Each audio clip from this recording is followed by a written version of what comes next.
Let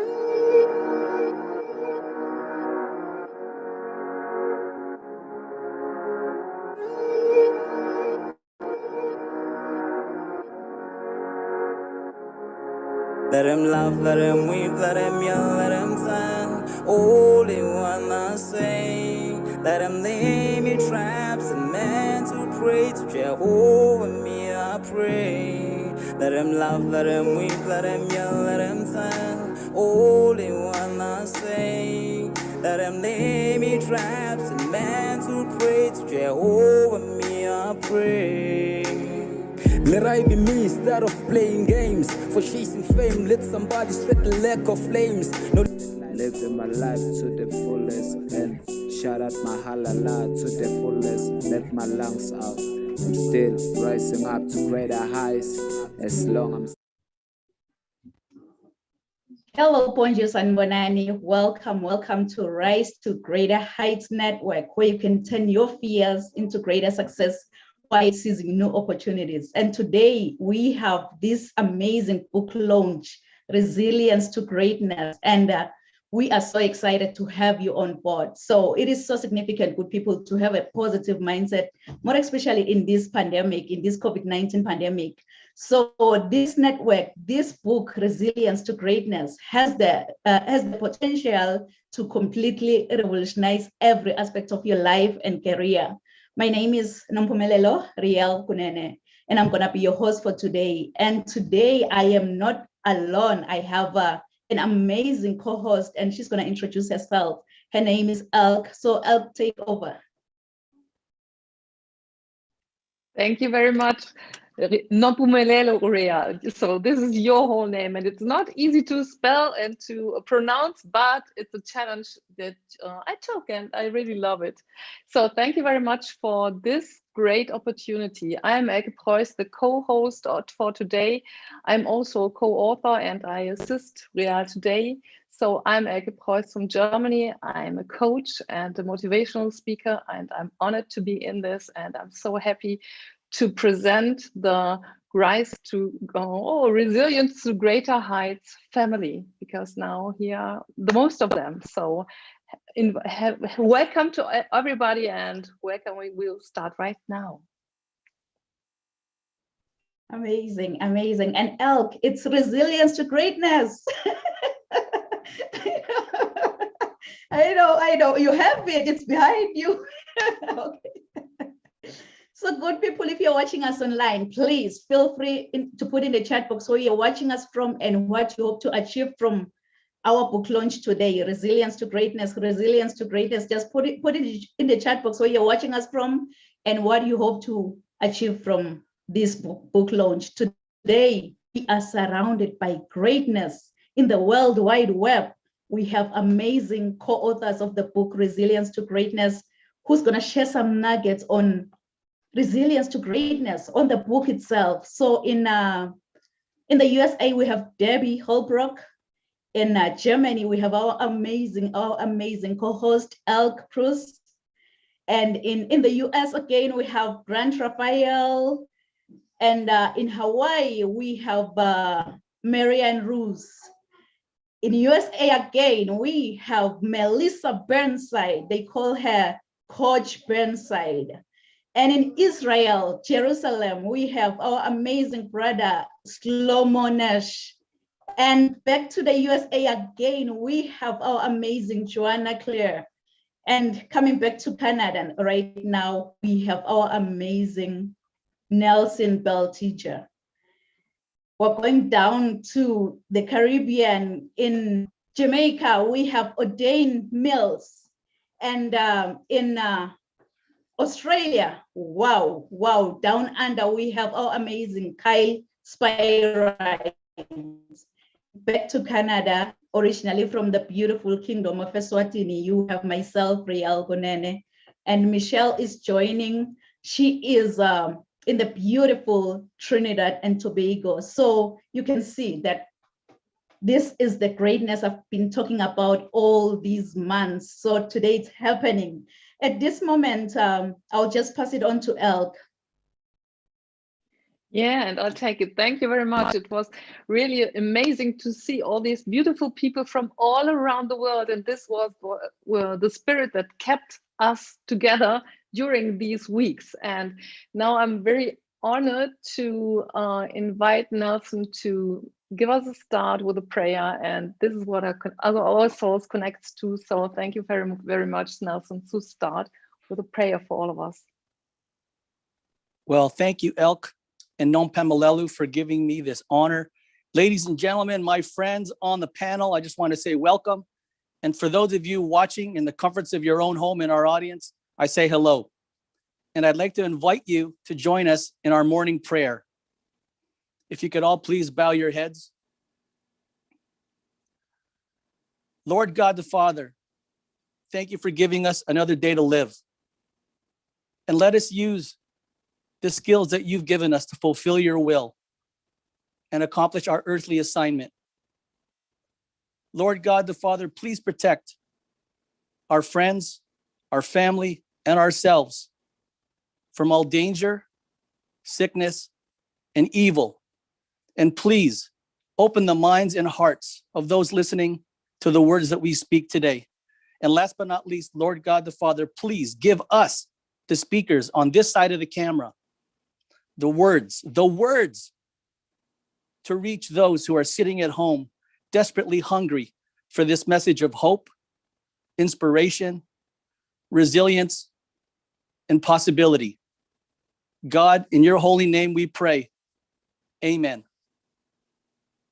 Thank you. Amen. Amen. Thank you so much, Nelson. Thank you so much for bringing us before the face of God before we get started. So at this moment, we'll just get straight to the program. I'm going to ask our speakers, our authors, our authors to introduce themselves, like who is coming after who. So you can just get started. You can start introducing yourselves right now.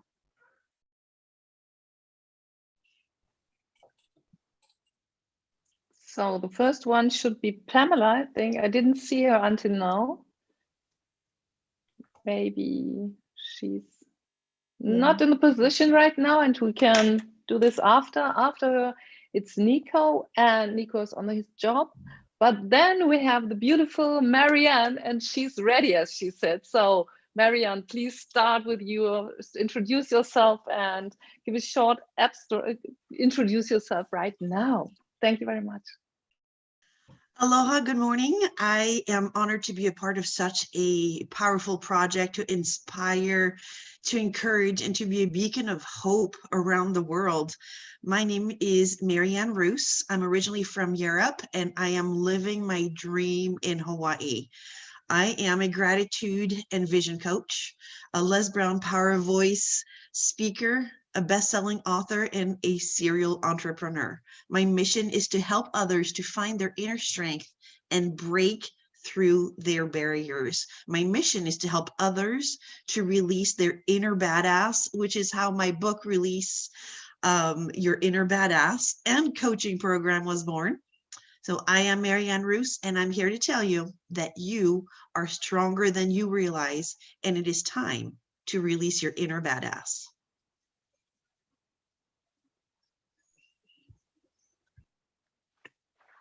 Thank you very much. I don't know if all of you have the agenda in front of you, so if you don't mind, I will get the other one, the next one on stage. It's the beautiful Michelle.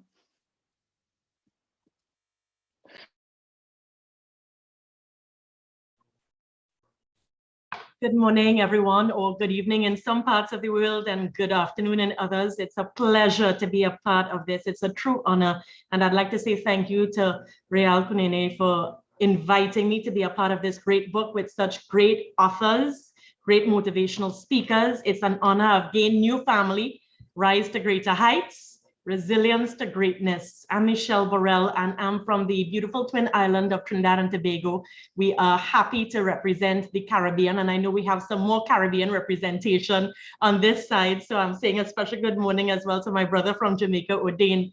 And it is truly an honor having started a journey with these wonderful persons, in which we started in the time of the pandemic to continue to water the seeds of greatness that we have within us by doing a course with Les Brown, and we became family. And we continue this journey of greatness, and we're inspiring each other, we're inspiring ourselves, we're inspiring others, and it's all about iron sharpening iron. In Trinidad and Tobago, I'm known throughout the Caribbean for my voice. I've been a broadcaster for more than 2 decades. I've been an author for just about 19 years. And the first book that I produced as a solo effort, it won Book of the Year, People's Choice Award, and that's something that I'm very proud of. And what makes me so very proud of that is that it shows continuously that we are living a snapshot of what we would have once pictured in our minds.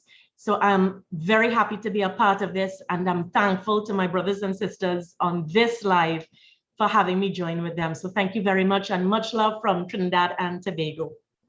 Thank you. More love, more love. Our next author, it's gonna be Elke Preuss. She's gonna introduce herself. Yeah, thank you very much. I'm Elke Preuss, and I know my name is really hard to spell. So I'm Elke Preuss from Germany.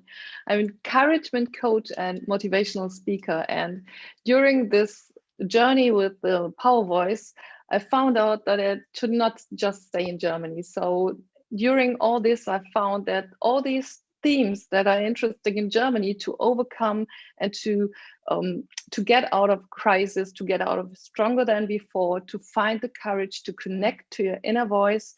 This was my sign to go into the world, to connect to you, to these other beautiful speakers, to listen to the voice of Nompumelelo, who said, come to me and do something great with me. I didn't know what was coming out, but it's a great experience. I'm so blessed and honored to be part of this, part of all of you. And my claim is the answers are inside of you. Trust yourself. So this is my message, and I'm here to join this show with you. So the next one is Grant.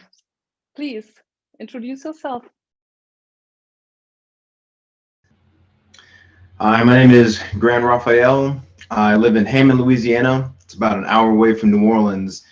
And I just want to say how amazing it is for all of us to be here. Just looking back on my life, just all the small steps that I've taken to get here. You can't even really truly like understand it, just how we all came together. We all came together for a purpose. And I love hearing everybody's story. Everyone has their own different struggle, their own different obstacle, their own different obstacle that they overcame that's brought us here so that now we can share it with others. And I just find that amazing.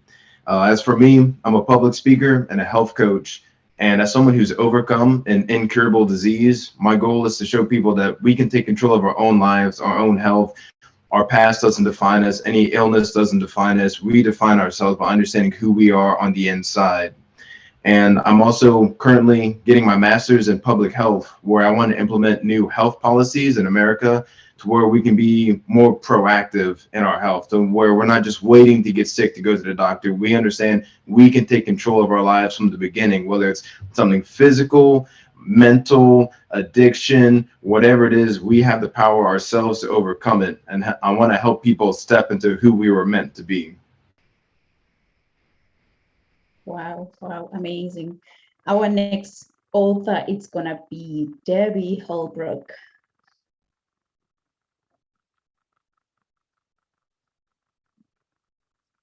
You are muted. Got it. Hello, hello.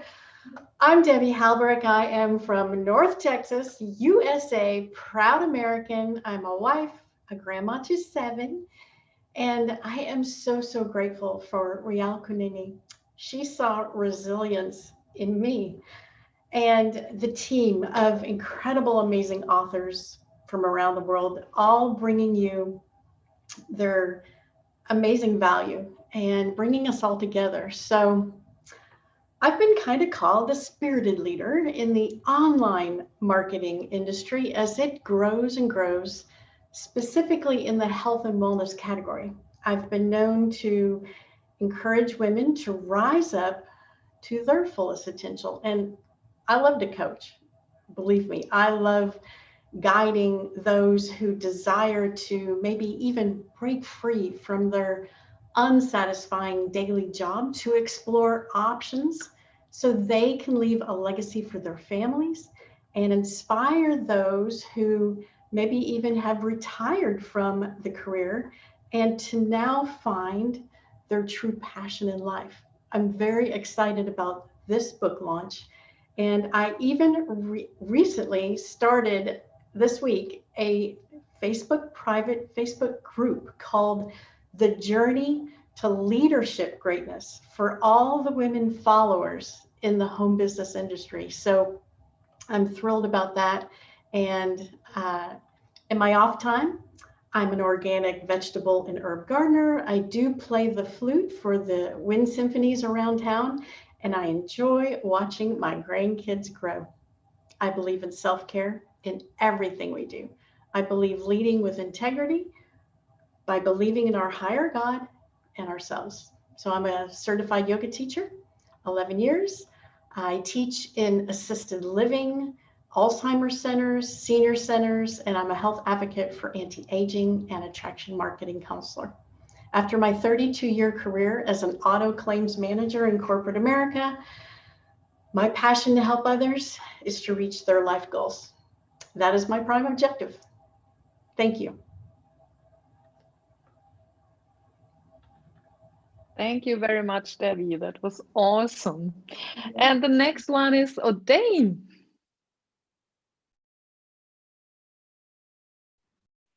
Hey, great morning, everyone. Hey, my sister from Trinidad and Tobago. Hey, everyone all over the world. I'm honored and privileged to be on here to share with you guys. I must give it up to Nompumelelo for seeing the greatness in me. She is always lifting me to higher heights, and I really appreciate all of that. Marian, you have behind you my favorite animal. That's an eagle. Right. So guys, I just want to say, as I said, my name is Odemes. I'm a serial entrepreneur coming from the scientific background. I'm a food chemist by qualification, but I found that that's not my passion. So in 2018, I started on a journey of building my own business. And in that business, I found that I love to help people to move beyond their self-imposed limits. So I take that as my mission. And now I'm an aspiring transformational coach as well. So guys, you're in for a treat in this book. This book is awesome and powerful. I've read some of the chapters. I've read some of the abstract from the other authors. And guys, I am inspired. I'm inspired by each and every one of them. So guys, you're in for a treat. God bless you. Amazing, amazing. Our next author is gonna be Coach Melissa Burnside. Hello, thank you so much, Nompumelelo. So I am a global speaker. I am now a published author, and I am a varsity coach. I work with clients to create a life they love to live. I believe that we all have a purpose on the planet, along with the ability to tap into a life that we love to live. I have coached athletes at state competitions, as well as breaking countless records. And I believe that we all have possibility in us, just waiting to make it even a better place than it currently is. I've inspired audiences since the age of 16. And in 2019, I was named Coach of the Year by Success Hotline. My mission statement is, I believe that helping others create a life of fulfillment is needed and valued in the world today. When I'm not swimming, reading, or hiking, you can find me helping others find their dreams, encouraging them to go after them no matter how big they are. You can always reach me at coachburnside.com. And I am so blessed to be able to share my story with the world, but to also accomplish goals that I've set for myself, giving me the evidence that I can do anything I put my mind to. Thank you.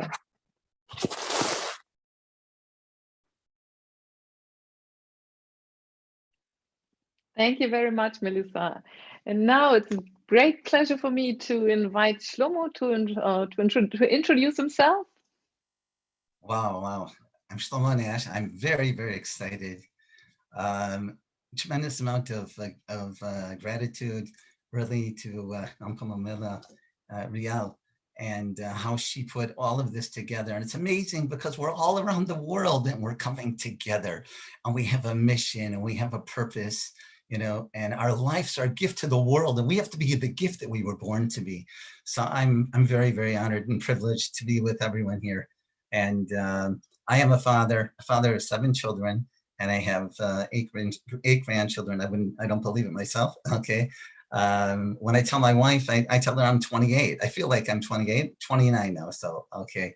But so it's a tremendous privilege and honor to be with everyone and to be in this special book that we've done together of resilience to greatness. And I think that's the epitome of everything, because everybody has challenges in life and goes through challenges. You know, every adversity carries with it a seed of equal or greater benefit. This is what Napoleon Hill says. So everyone goes through different challenges, but the trick is to be able to learn from it and to grow higher and higher. And that's what we're doing here. So I am a certified motivational speaker with Les Brown, the legendary Les Brown. He's very special. I'm a teacher, also a tour guide. And I'm just very, very privileged to be with everyone. If you'd like to get in contact with me, you can look for Strive for Excellence, right? Global. That's what I'm working for, trying to help people to get to a higher level and to realize that they have greatness in themselves and to bring this greatness into the world. And I think that's what all of us are doing here. We're bringing a certain light to the world. And Nampamela, she is the torch. So you're the torch and we are the light, and we're bringing the light into the world. Some all over. It's amazing. We have from Trinidad and Tobago, and we have from Australia and from America and Canada and Israel and it's all Hawaii, all around the world. So it's very, very special. I'm very, very excited. And I wish everyone to have a wonderful day, and I hope that you're going to be able to get value from this special platform. Thank you, my brother. Thank you, Shlomo. Our next speaker, our next author, it's gonna be Nelson Bell-Tijar. Yes. Well, first of all, I just want to say it is so humbling to be on the same cyber stage with all of you greatness. And I'm just hanging on to your coattail, hoping I can contribute to today. Ladies and gentlemen, I'm Nelson Bell-Tijar from Toronto, Canada, and I'm a certified life and executive business coach, a physical therapist, and someone who accidentally created a global impactful blog, thepositivedrip.com. And when I'm not on camera, I specialize in bridging the gap between adolescence and productive adulthood, hopefully teaching these kids, these youths, these young adults, the skills and information that traditional school forgot to teach us. And when I'm not doing that, I'm an executive business coach for health professionals, wellness professionals, and life coaches. I help them fill their calendars with qualified appointments. Why? So that way they can make a difference with the vocation they've chosen in this world. And you know what? Regardless of everything I just said, the most important thing I want to share with all of you is that I bleed the color red like all of you, and I love ice cream.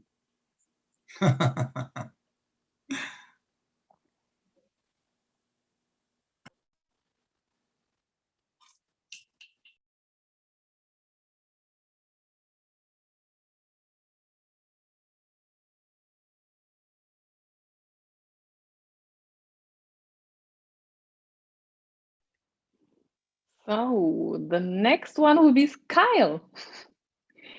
Please introduce yourself.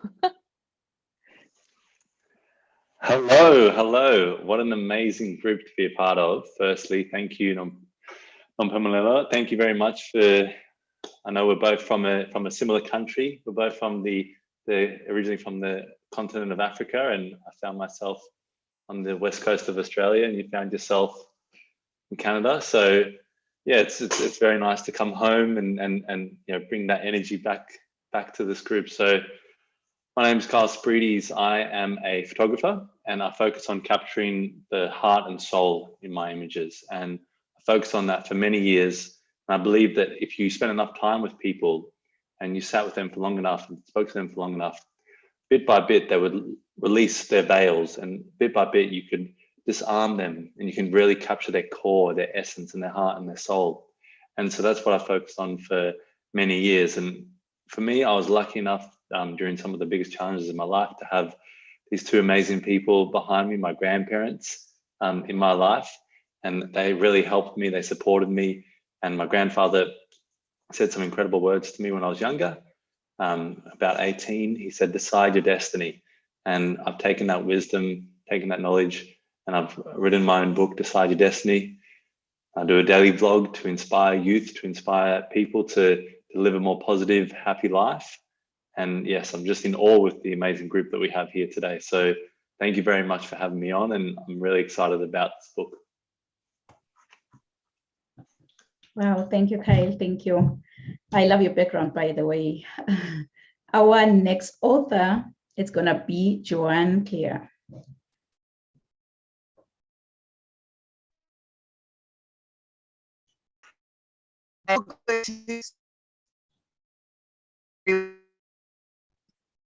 With you, Riel, and everyone. Thank you, Elke, for helping her out.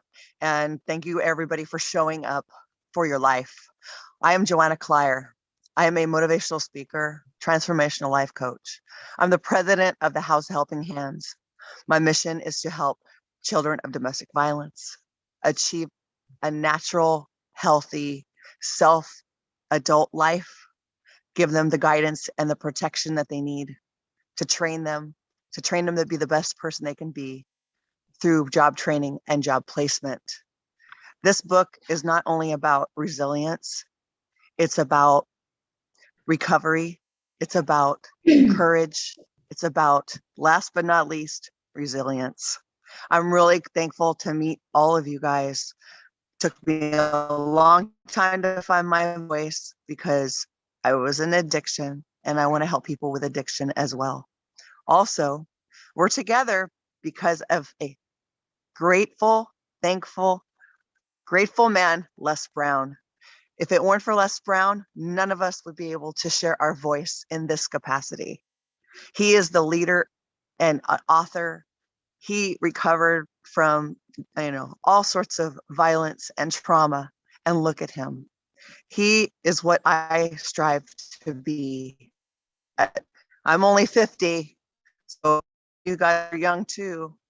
So we have a lot of work to do. So I'm really grateful to be here with you guys.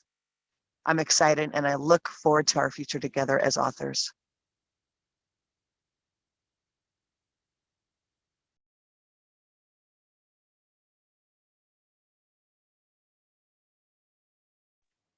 So thank you very much.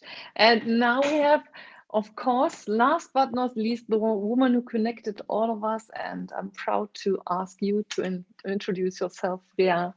Please tell us who you are.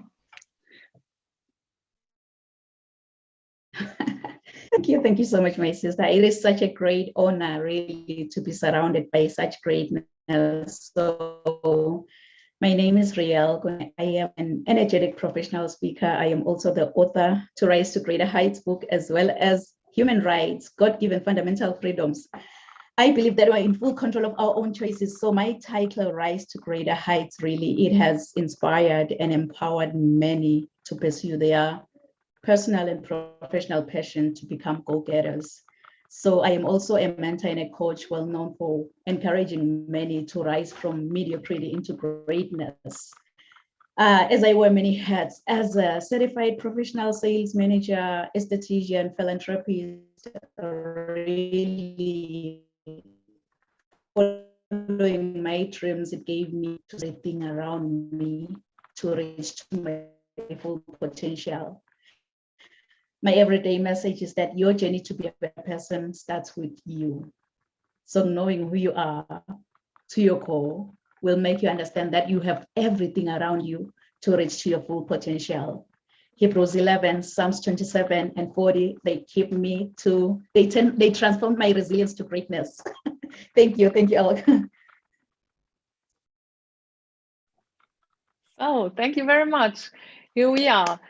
There's one lost in our round right now. I think it's the only one. We have two authors that are not here right now. These are Nico Johnson and Aliou Ba. They couldn't join us now, but they are in the book, and their stories are also worth to be read because there are some more nuggets to get from resilience to greatness inside. And now we have a short entertainment, so I will share my screen and we will surprise you with something. I love that.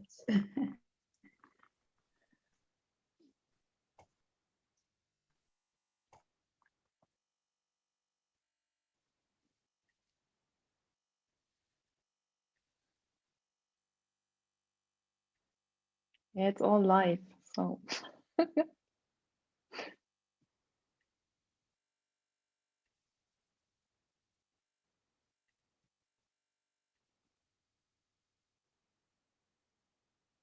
So can you see my screen?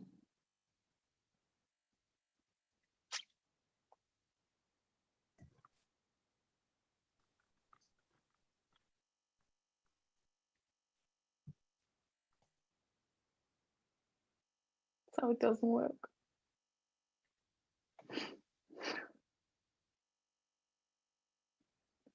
I don't know, maybe both of this doesn't work to do it like this. Do you have another option, Real, to do it?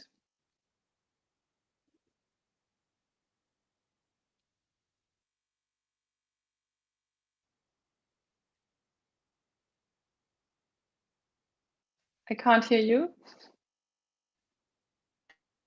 While you are still struggling with this, maybe if you can just jump in and share some fun facts about you while you are connecting to this.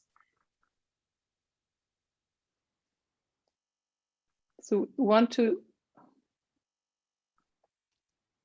Anyone can just share some fun facts about them while you are fixing this. I think Michelle is ready. A fun fact that I got from my learning of being a part of this group, I believe it's the first time that I was able to connect with Real Kunene, and I learned about time zones.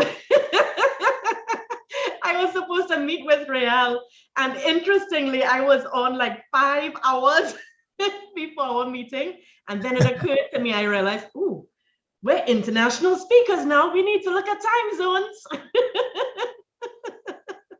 But such amazing things that I've learned from each of my brothers and sisters here. And that is what I remember in terms of fun facts, but something that we can look back on and laugh at now. I just find it tickles me every time, because any time I have a meeting now, I ask, please give me your time zone, which is not something that would have been the norm for me before. So yes, 5 hours earlier. Very true. Very true. Wow. Yeah, I have something a little funny to share. I've been working on becoming a speaker for a while now, and I'm just really starting to take the steps over the past several months. And I was talking to my pastor, and he's like, "Oh, you need to be a speaker like Les Brown." And I'll be honest, I was like, "Who?" You know? And so he's like, "Oh, you gotta watch it." So I started watching a lot of his videos. I was like, "Man, I got a lot of inspiration from it." And just within a month of that, I saw a Facebook ad, and it was Les Brown, the Power Voice Academy, where it's, oh, if you want to be a speaker, come and join this. So I was thinking to myself, I'm like, man, it's funny that my pastor just talked to me about Les Brown, and then this popped up. So I'm like, all right. So I signed up for it, and then within a couple of months, I met Riel, and I was on her podcast, and then she wanted me to be on this book. So it's like, man, it's those small steps that happened that I just so happened to start watching his videos, and then I followed him on Facebook, and then just within a month of me following him on Facebook, he comes up with this Power Voice Academy. So it's just beautiful, like I said, with the steps and just really walking in faith, and just, you can't go wrong if you walk in faith, because you'll be directed to where you need to be, and I need to be here right now. So it's really cool. That's really great. Wow. Thank you. Thank you. Thank you for sharing. Yeah, are you going to fix it? Do you have another option, or is it gone, the possibility? What do you think? I'd like to share. I'm working on it, sis. I'm working. I'd like to share. Okay. Just, Thank you as- very much, Shlomo. Yeah, please. because it's just so amazing, because one thing that's so special about this group is we work together. We're really, really so much of a oneness. And it doesn't matter, we're having Hawaii and from Australia and America and everywhere, Canada and Israel, all around the world, America, and we're working together and helping each other. And we're working together also, and in terms of getting our book launch. And we are only about, if I'm correct, 12 books away from being a bestseller, right? So it's just pretty amazing. All of us that we have been, speaking to our friends, speaking to our families, and we are very close to being a bestseller. And it's amazing because Nompumelelo, she was the one who gave all of us the opportunity here and to do this. So it's just pretty amazing how each one of us are giving, are helping, are being, giving more of themselves. And sometimes we don't know, like Mr. Les Brown says, you don't know how to do something. You got to leap. Ladies and gentlemen, you got to leap and grow your wings on the way down, right? And that's what we're doing. Some of us, we're more proficient in one way and something else, and we're leaping and we're growing our wings on the way down. So it's pretty amazing. We're shooting for the moon, because even more than the moon, because Rial, as you're teaching us, right, that striving for greater heights. And there's no ceiling. It's not even shooting for the moon, right? That's only our perception. We can go further. But even if we miss, we're going to land amongst the stars. And each one of us is a star of a special, special light. And it's just amazing that we're all coming together, helping each other, and bringing so much light to the world. So it's so special just to know that we're 12 books away, I think it is, if it's correct, right, from being a bestseller. So let's give everyone a hand of applause for all of our hard work. And it's special to be a part of the Resilience to Greatness Network.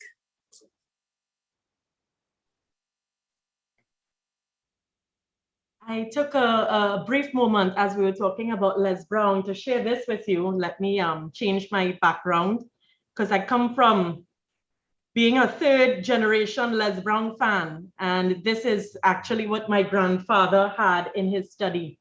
And when he passed away, I found it. So this would have been like some of the first cassettes of Les Brown. And it's very in line with what we've been talking about, with these cassettes, the power of a larger vision. Les Brown, the motivator. And that's what he put on all of his cassettes. You have the power to live your dreams. And it's amazing for me when I think some of you were on the first Power Voice, I sent a picture of this to John Talrico. And my grandfather, I never connected with it, but he always said, you have greatness in you, honey. You're great, honey. And it was only as I got older, I always heard Les Brown as a background song when my grandfather was getting ready in the morning, but then it connected and I had an aha moment like Grant, like, whoa, this is what it was. So it's such a pleasure to be with my like-minded brothers and sisters. Thank you. Oh, special. I'd like to say something if I can.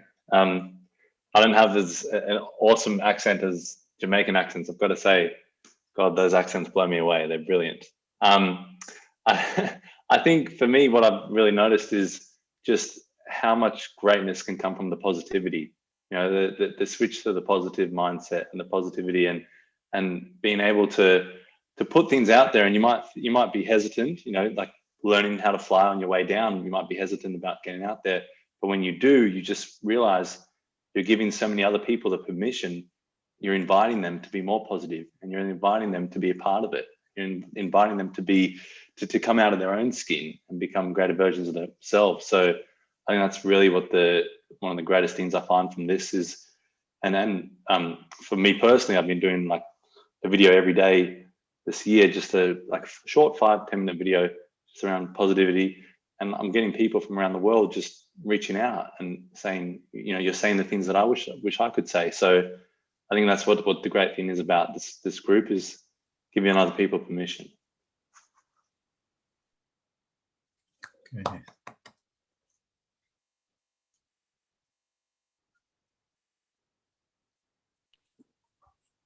Everybody, So I'd like to chime in. And you know what? It's truly funny how life unfolds, because I can honestly tell you that I think I got here by accident. There's this blog that I wrote called thepositivedrip.com, but I'm a very private person. I'm not a writer. I'm not even a speaker. And I was sitting there trying to write my blog, my very, very first blog sheet. And I was terrified to put it up into the world. And at that moment in time, I had a 6-year-old nephew, who walked up to me and said, "Uncle Nelson, what's wrong?" And I laughed and said, "I'm having trouble uploading my very first blog sheet." And through the eyes of a 6-year-old child, he looked at me and said, "Uncle Nelson, it's easy. All you have to do is press the send button." So he took his 6-year-old finger, bent over my laptop, and he pressed the send button. He pressed the send button. And his name is Awesome Austin. And if it wasn't for him, that brave 6-year-old kid, to press that send button, thepositivedrip.com would have never reached cyberspace. In fact, I'd probably still be sitting at the computer today, 4 years later, wondering, should I send it or should I not? Wow. And it's funny how life is when you get a chance to look at it from this moment in time backwards, because then you can understand why certain roadblocks, hurdles, or why you had to go right instead of left happened. Because you know what? I honestly believe that every single one of us here today are exactly where we are supposed to be. And I am grateful to be on the same cyber stage as all of you.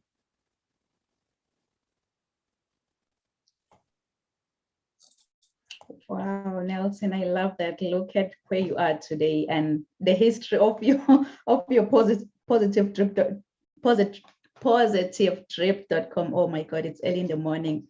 But you know what? I think now technology is on our side. So I'm just going to share my screen and see how it works. Rise to Greater Heights Network presents Resilience to Greatness. This book comprises of 15 authors from around the world. These authors have come together to water the seeds of greatness which already exist within you. Resilience to Greatness. This has been compiled by life coach, mentor, and motivational speaker Nompumelelo Kunene. Now we focus our attention on one of our authors who joins us from Hawaii. Marianne Roos. Aloha. I am one of the co-authors of Resilience to Greatness. I am Marianne Roos in beautiful Hawaii, and my chapter is The Most Powerful Lessons. Marianne's contributing chapter relates to how experiences in life can bring to light that you are stronger than you realize. Remember this: family and relationships are important, but in order to take care of those you love, you must first realize that you've got to take care of yourself. You are stronger than you realize. This chapter is titled The Most Powerful Lessons. Marianne Roos. Resilience to Greatness, available now at risetogreaterheights.com.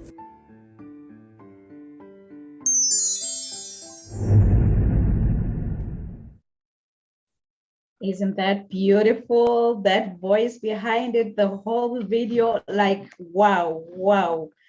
You know, thank you, Michelle, for this surprise. Like you surprised all of us when you compiled all these videos. I was like, wow, this is pure talent. So thank you. And Marianne, I know, I can see she's driving. She was gonna be the first speaker right now, but she's driving, so we're gonna skip her. And our first speaker, so now it's gonna be you, Michelle. Just do your presentation, yes. Take the stage, girl. Oh, it's again an honor. I am so humbled by this, Real Kunene. I cannot begin to thank you enough. And I am so happy for my newfound family. It is truly a pleasure. So I'm gonna share with you a little bit about my chapter. And I found myself reflecting I thought I would be reflecting when I started writing the chapter on moments in which I got like my award for Book of the Year, People's Choice. But I found myself reflecting on the simpler things, the things that we may probably tend to forget. And it came to remembrance for me. I reflected on being a little girl at just about 6 or 7 years of age when my parents were told that I have dyslexia. And my grandparents, in their wisdom, they did not claim that for me. Yes, we acknowledged, okay, dyslexia, but they didn't claim it. Instead, they spoke to the situation, and instead they worked on it, and they were very proactive. And it became part of my daily routine to practice writing, reading, spelling, and just looking at words. So instead of B's being mixed up with D's and vice versa, and 5s being mixed up with 3s, and everything being jumbled up or mixed up, they focused on it. They got a lessons teacher for me, and I worked on it every single day. And I focused on that because I realized it's in those little moments, every little moment that would lead up to these moments that we would describe as greatness. But greatness, it's an everyday job. It's internal work. It's your 6-year-old self. It's your 13-year-old self. It's the self that you are now. And that is what the focus was with my chapter. And it felt great being able to celebrate that and being able to realize that greatness, it wasn't just moment. It was a lifetime of so many moments being pieced together. It's the village that it would have been taking to raise the child that was Michelle. It's the village that's been taken to raise the child that's Debbie, that's Shlomo, that's Kyle, that's Grant Raphael, that's Marianne Ruth.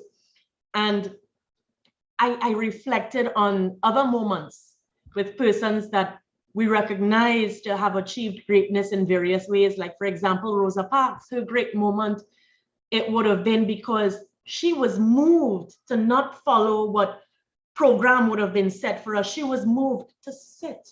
She was moved to realize, I am worthy. She was moved to realize, I will be unmovable, unshakable, unstoppable. I will sit here and you cannot move me. So it is the moments that we realize we cannot be moved other than be moved by what is serving us internally. So there is greatness within each and every one of us. And it is when we connect to our authentic selves to recognize that there is power within us. When we realize that our thoughts become things, as Bob Proctor would say, and it is right intention plus right action that will give us right manifestation. But there is a glue that pulls all of that together, and it's the glue of emotion. What is moving you? It is Dr. Joe Dispenza who said, thoughts are electric, but emotions are magnetic. So it is within the quantum field when we combine thoughts with emotion and we feel it. In other words, we have to feel that feeling before we even feel that feeling of joy. And it's what we do consistently that will be our current reality. What are we doing consistently to water the seeds of greatness which already exist within us? And one of my favorite books share with us the story of Shadrach, Meshach, and Abednego. And I realized Shadrach, Meshach, and Abednego in that story, you know, they were the Rosa Parks in that story because they were unmoved, and still they sang, they praised, they gave thanks. And thankfulness, I realized it is a weapon. And daily, the practice of writing. As a writer, one thing that I've discovered, my husband brought that into reality for me when he said, do you realize, he pulled out, strangely enough, I have it next to me and I didn't plan to, but he pulled out this plaque that I would have written when we were just 18 and 19. And on the plaque, I wrote for him a poem in which I described the life that we're currently living, but we weren't yet living that life. But he brought it to my attention about a decade ago, and he said, do you realize you wrote our life into being? You spoke about the things that we're living now. And it made me understand that there's power in the spoken word, there's power in the written word, and there's so much power that we have now in coming together when we express the law of fellowship. Because the law of fellowship tells us that where two or more gathered, there is power. You know, there is power, there is strength in numbers. We could have each written a book, but there is power in us coming together with this like-mindedness and coming together to celebrate greatness and understand that we are sharing greatness in its different forms. When we have Shlomo writing about the song his father was able to sing with the number of his father, when we have Marianne sharing with us her story as well in terms of greatness and helping us to recognize that we're stronger than we would have ever thought. And we find greatness in the littlest things that we may sometimes take for granted. What is your morning routine? What is the breakfast that you're serving yourself? Not just breakfast in terms of the body, but what is the breakfast that we're giving to our mind, to our spirit? What would be the association that we keep, the persons that we have around us? And as our mentor, Les Brown, would say, OQPs, only quality people. As Jim Rohn would say, he said that we are an accumulation. We are a product of the 5 people that we would spend our time around the most. So it is an honor to be in the presence of greatness, because I have noticed that my brothers and sisters in Resilience to Greatness, we share a common bond in which we have committed to the dream that we have within. And when we wake up each morning, we say to ourselves that we're going to wake that dream up with us. We are going to ensure that we keep our light on. We're going to ensure that we guard our hearts and keep love within and share that love with those we come into contact with daily. And how we serve others, this is what gives us joy. And we are committed to that greatness. We're committed to sharing joy with those that we come into contact with on a daily basis. And I am truly honored to be a part of this. And I'm truly honored to know that we are coming together to share this with the world, and that each person, when they wake up, know that you are worthy, know that you have power within you. And it is in the simplest of things. Another story that I shared within this book was when I did not even expect to be considered by the high school I was a part of in this way. And it was because I loved to study in a certain spot every day. I loved my school because my school, they were able to recognize certain talents that I had, and they pushed me with those talents. In terms of being a broadcaster, I always recognized my school for that, because at the age of 12, I did a project on a cassette for a teacher. And when this teacher saw the project on a cassette, she said, Michelle, you've got a lovely voice, and encouraged me by having me host every single school concert. So I felt very much committed to that system that I was a part of. So when I saw students defacing the school property, and I noticed, these are the culprits, I chose, instead of going to the teachers and saying, they did this, give them detention, I got them together and I asked them, hey, do you love art? And they said yes. And I said, so if I got us paint, and we got an okay from the vice principal to paint this school, would you start to paint this area with me? And they said yes. So for the entire duration while we were in the school, because they painted it, the school was not defaced for that entire period, because they would sit by those areas and be like, don't you draw on that. And it's amazing, because I realized from that moment, I wasn't even expecting it, but my school gave me the very first award that they had for most outstanding student. And I wasn't looking for it, but in reflecting on it, I realized greatness comes even when you don't expect it. Just choose to do whatever is the right thing, and the right thing is what is for the greater good for all. Just choose to do right and be unmoved in that. Continue to give thanks and continue to have love within you, and express that as well outside of you to each person that you come into contact with on a daily basis. So there's power within you, and I thank you so very much for your time and for your love and attention. Love and light to you always. I'm Michelle Borrell from Trinidad and Tobago. Love and light. Thank you.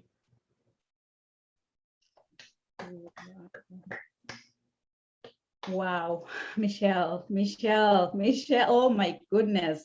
Your title, like, it's just greatness on its own. And you've mentioned in your title that it is your greatness that is speaking to you. It is your desire to impact lives beyond your sight. And that was very, very profound. Thank you. Thank you so much, Michelle, for sharing your chapter in this book, Resilience to Greatness. Thank you. Thank you. So our next author is gonna be none other than Elke Proust from the beautiful Germany. She's gonna share some nuggets on her chapter. So take it over, sis. Thank you very much. And thank you for your fire, Michelle. It was amazing. I'm so happy to be in this family, Resilience to Greatness. This is what we are right now. So there's so much energy, there's so much positivity. And yeah, let me tell you something about my abstract and my motivation. My chapter is called The Wheelchair in My Head. And obviously I'm older than 40. I'm not sitting in a wheelchair, but this wheelchair in my head changed my way of thinking and it changed my life. And this took me a lot of years to understand. And this took me a lot of steps that I went. And during my life, a lot of people asked me, how can you be so happy in your life? And I gave an answer I'm not proud of. You can read about this in the book, Resilience to Greatness. So just to have a little sneak. And this was my motivation because a lot of people are in situations, in crisis, whatever, on a deep point of their life, and they ask for help. And if someone like me, I could have given an answer if I had understood the answer of my life, but I hadn't. So life made me learn. And this is what I tell in my story. And if you look at your life backwards, you can you can only connect the dots looking backwards. And this is how my life showed up to me and said, okay, why didn't you explain? Because there are steps to take. There are 7 steps from crisis to strength. And now I can explain. Now I can take people from here to there. Now I can show them how they can overcome. But the first question, and this is the point of resilience, is, do you really want to? And this is what I want you to ask, what I want to ask you. Do you really want to change? Because this is the first and the most important question. And if you really want to, then there are steps you can take and you can read them in the chapter. And my life made me learn. I didn't understand because I went through this, but if you ask someone, ask the fish how to swim and he will forget the water. So I couldn't explain and life made me learn. And the secret was I created this, I'm on fire. I created a future self, and this is the secret. Can you see your future self? Can you feel your future self? Can you see yourself somewhere? Can you smell it? Can you see the persons around you? If you can't, you should focus on that. And this is something people forget mostly. So this is one of the first steps. And when you know the steps, you can do them and you can take every step one after the other. And my claim is the answers are inside of you. Trust yourself. And so many people forget to connect to themselves. And my mission is to make leaders connect to themselves again, because leaders are the one who have effects on a lot of more people. And this is my mission. When I was a young woman, I was a leader, and I knew I made something different, but I couldn't understand. And now my life made me understand. And this is what I say: the answers are inside of you. Trust yourself. And my claim is also leadership as a lifestyle. And in my chapter, The Wheelchair in My Head, in the book Resilience to Greatness, which I'm honored to be part with all of you, you can find the blueprint, the 7 steps you have to go. And I think my 7 minutes are done, and I'm so excited and I'm so happy because I'm blessed. You can see the books. I ordered them from my friends. I will sign them up and I started to send them out to them. And I already have one of them here, and I'm so excited to read all your stories. And stories make you learn. And this is what I love about this book, because now I get a shower. I had the privilege to already read some of your nuggets. All nuggets are different. And if in this book, there's just one nugget for you, take it. So that's my advice. Blessed. Send in love, energy, and lots of everything from Germany. And now I'm happy to invite Grant to tell us something about his abstract and his motivation. Thank you very much. Yes, thank you so much, everyone, for sharing so far. And it's amazing because before this group, we barely knew each other, and yet there's so many similarities. You know, whether we realize it or not, it really is there. There's almost a common pattern, even though we're all different. We've all been through different things, have different lives. There's a common denominator, and that's having that positive outlook, figuring out who we are in our inside, who our authentic selves is, stepping into what we're meant to do. And that's really what my chapter is about. It's about my own personal overcoming a struggle that I had, overcoming the impossible in hopes that it'll help somebody else. And for me, I grew up, I've always had a naive heart. Always wanted the best for people, always wanted to be friends with people, always wanted to help people. So ever since I was about 5, 6 years old, I said, what better way to help people than become a doctor and to heal them? You know, that was it. That was the simple. It wasn't the money, fame, or anything. It was just help people.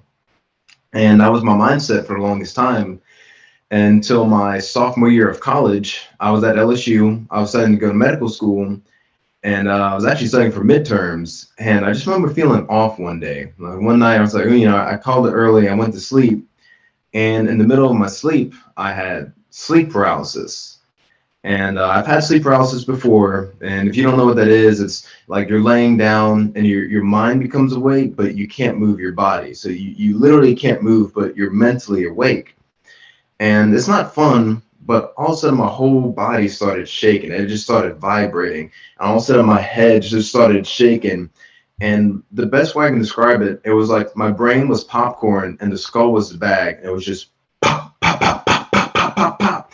And I'd never had a seizure before, but it was terrifying and it was extremely painful. And I remember being so scary, it literally felt like I was just one pop away from the bag ripping open and me flatlining. And the whole cliche of, oh, your life flashes before your eyes, I'm telling you, is true. Within that 3 seconds, I thanked everybody. I said, I love you, Mom. I love you, sisters. I love you, Dad. I'm sorry, Justin. I'm sorry to all my friends that I wronged. I saw everything right before me. And I remember to myself telling Jesus, I said, Jesus, if it's my time to go, I'm not going to fight you. I'm really not. But I told him, but I can't die like this. I can't just die in my apartment bedroom in college. I literally imagine like my parents reading the newspaper, LSU student found dead in his apartment. Just how traumatic. It's funny because it wasn't even about me, right? Like I wasn't scared of dying. I was like, I can't have this happen to my family. It was just terrifying. And obviously I woke up from it. I was scared. Never had that experience before. Thought maybe it was a one-time thing. It was not. A couple days later, I had another seizure. The following week, I had my midterms. I took all my midterms. Didn't say I passed. I just took them, right? And after that, I said, okay, Mom, Dad, like, I got to come home. Something's wrong with me. I go home. So I go into all these different doctors, get all these different tests run. Luckily, funny enough, my dad is actually a doctor. And after about 2 weeks of different tests, finally a test came back positive for West Nile, which is a disease you get from a mosquito. And I had West Nile encephalitis, meaning that my brain and my nervous system was all inflamed. And that's what was causing all of my seizures. And, you know, doctors told me, they said, you know, Grant, we figured out what it is, but there's no cure for it. You know, we can only give you medication for the symptoms. They help out a little bit, but we can't actually heal you. And of course, my body became addicted to the medicine. If I went one day without taking it, I was incapacitated. And still, we tried all these different tests. And after about 2.5 years, seeing 5 different doctors, I was still having seizures. I was still going in and out of the hospitals. They finally told me, they said, Grant, we've tried everything. Like nothing's working. You know, at this point, just learn to live the rest of your life with this handicap. You're going to have this for the rest of your life. It's not going to go away. And as much as I love my doctors, I disagreed with them. I said, no, that doesn't make sense. It doesn't make sense that, you know, I'm a good guy. I've always wanted the best for people. And all of a sudden I would be hit with something and my life would just drastically decline. And it was that day that I decided, okay, I'm going to take my life into my own hands. That's when I started exercising. I started dieting. I started researching what is good for me and what's not good for me. I started meditating, and I really started praying every day.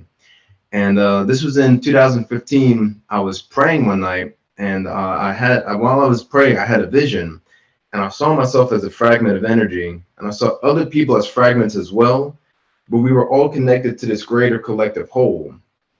And as I was praying, I said, God, I don't care about my individual life, my individual fragment. It's not about us as individuals. It's about this as a whole. I said, God, I don't care if I die alone, poor, depressed, if I never get better. I said, I just want to help make the world a better place. I just want to die knowing I helped improve people's lives. I said, God, I don't want my will. I don't want my free will. I don't trust myself. I want your will. I'll do whatever it is you ask. And I even said, and I'd be willing to sacrifice my life if it meant helping other people. And as soon as I said that, I asked myself, well, did I mean it? You know, because anybody can say, oh, I'd take a bullet for you, but when someone has their hand on the trigger, would you actually jump out in front? And so I completely stopped everything. I stopped the whole prayer. And I think both Michelle and Elle kind of mentioned it. I was like, I want to figure out my authentic self. Like, in my innermost self, would I truly be willing to sacrifice myself? So I prayed, I got a little quiet, started searching deep within. And I was like, would I honestly be willing to sacrifice? Would I honestly do it? And I connected to the innermost part of me, a part of me that I never knew existed. And I responded, yes, I would. And in a snap, I felt the presence of God all around me. For the first time in my life, I truly felt the Holy Spirit.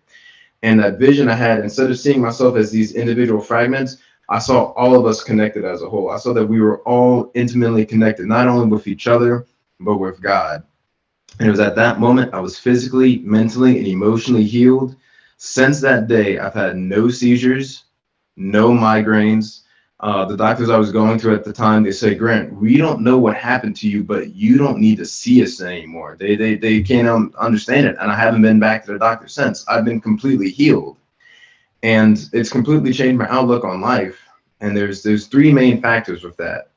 One, it showed me that God is real. It's not a doubt. It's not a debate. There's no, I've talked to people before, well, nobody knows if God is real. Like, no. Like, God is real. I've experienced it personally myself. And now one of my biggest goals is to show people, hey, God is real. Look what he can do when you allow him into your life. The second thing is that how intimately connected we all are. Because again, we were all these different fragments, but what I showed was that, wow, there's really no difference between us. If we all share the same spirit, if we're all in actually one accord, there's really no true difference between us besides different perspectives. And it made me realize when Jesus said, love thy neighbor as thyself, he's not just speaking, oh, what a nice concept, or, oh, just be friends with everybody. He said, no, love thy neighbor as thyself. He meant it literally. And it's completely changed my outlook on life and just how I interact with other people. And then the third thing is just, again, how much power we have, because even though I exist as a small little fragment, what exists within me is this big collective whole. It's everything. It's God. It's all of us and one another. And so it made me realize, obviously, I was able to heal and overcome an incurable disease, but what's that say about everybody else? So when someone's struggling with addiction or depression or self-esteem, I was like, man, if you only knew your power, if you only knew what existed within you and you grab on and you latch onto that, you wouldn't be having these problems anymore. And so I was faced with this dilemma of, because this is during my senior year of college, said, okay, well, do I still become a doctor and then potentially just turn into the person where, oh, you come to me and I give you medicine, or is there something else that God wants for me? And I felt like what God was calling me to do was to be that speaker, to say, hey, here's how to take care of yourself. Here's how to not only take care of yourself physically, but mentally, emotionally, and most importantly, spiritually. And that's been my main coaching program, my own health program that I tell people and I walk people through.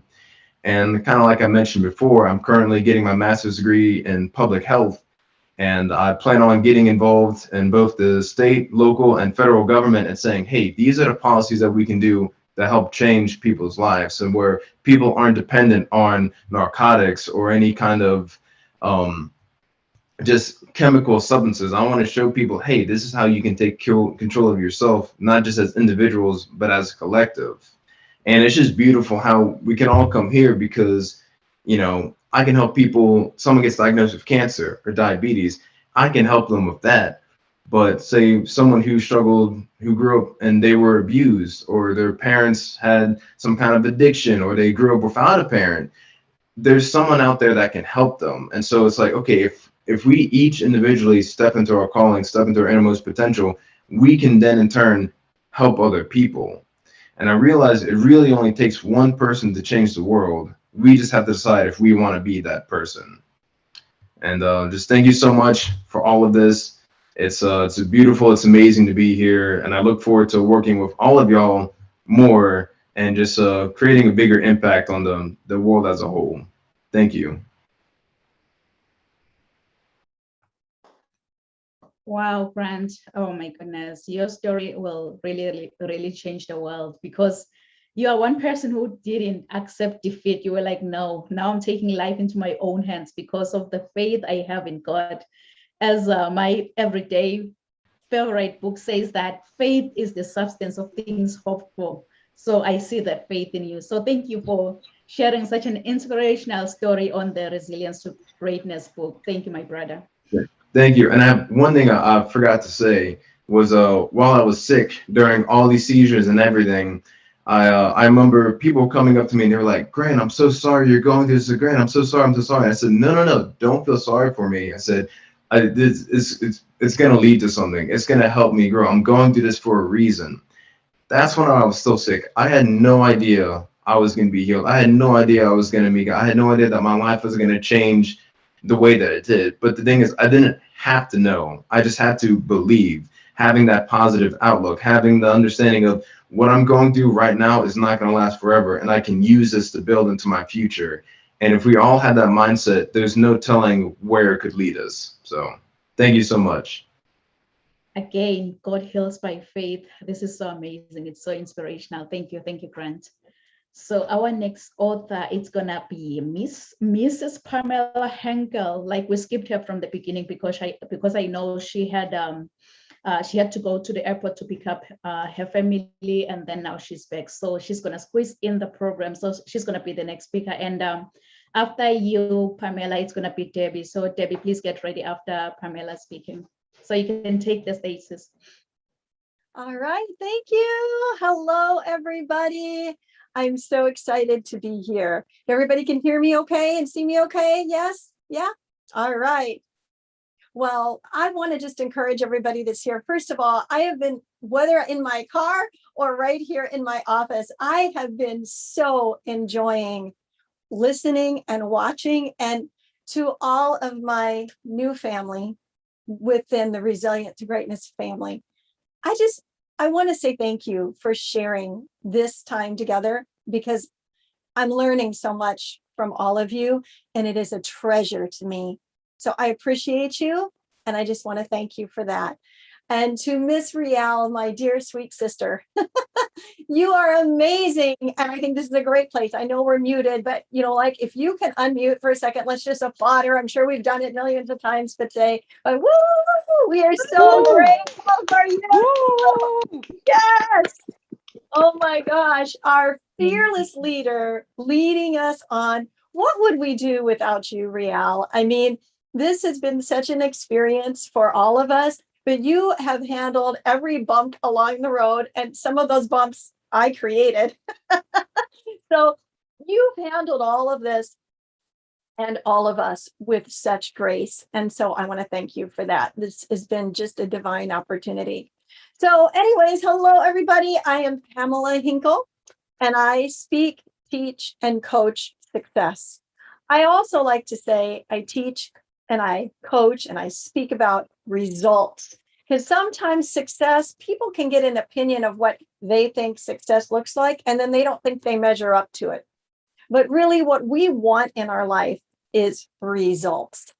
We want to see those things which we have dreamt in our heart that which we have a vision to see come to pass, we want to see that happen. We want the results. And what I have learned throughout my life is a lot of times results have nothing to do with circumstances. You might think, well, that doesn't make any sense. Oh, yeah, it does.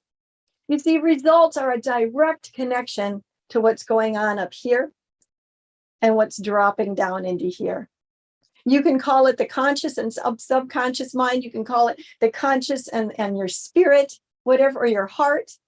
But what is going on here and here will manifest in our behaviors and then in our results.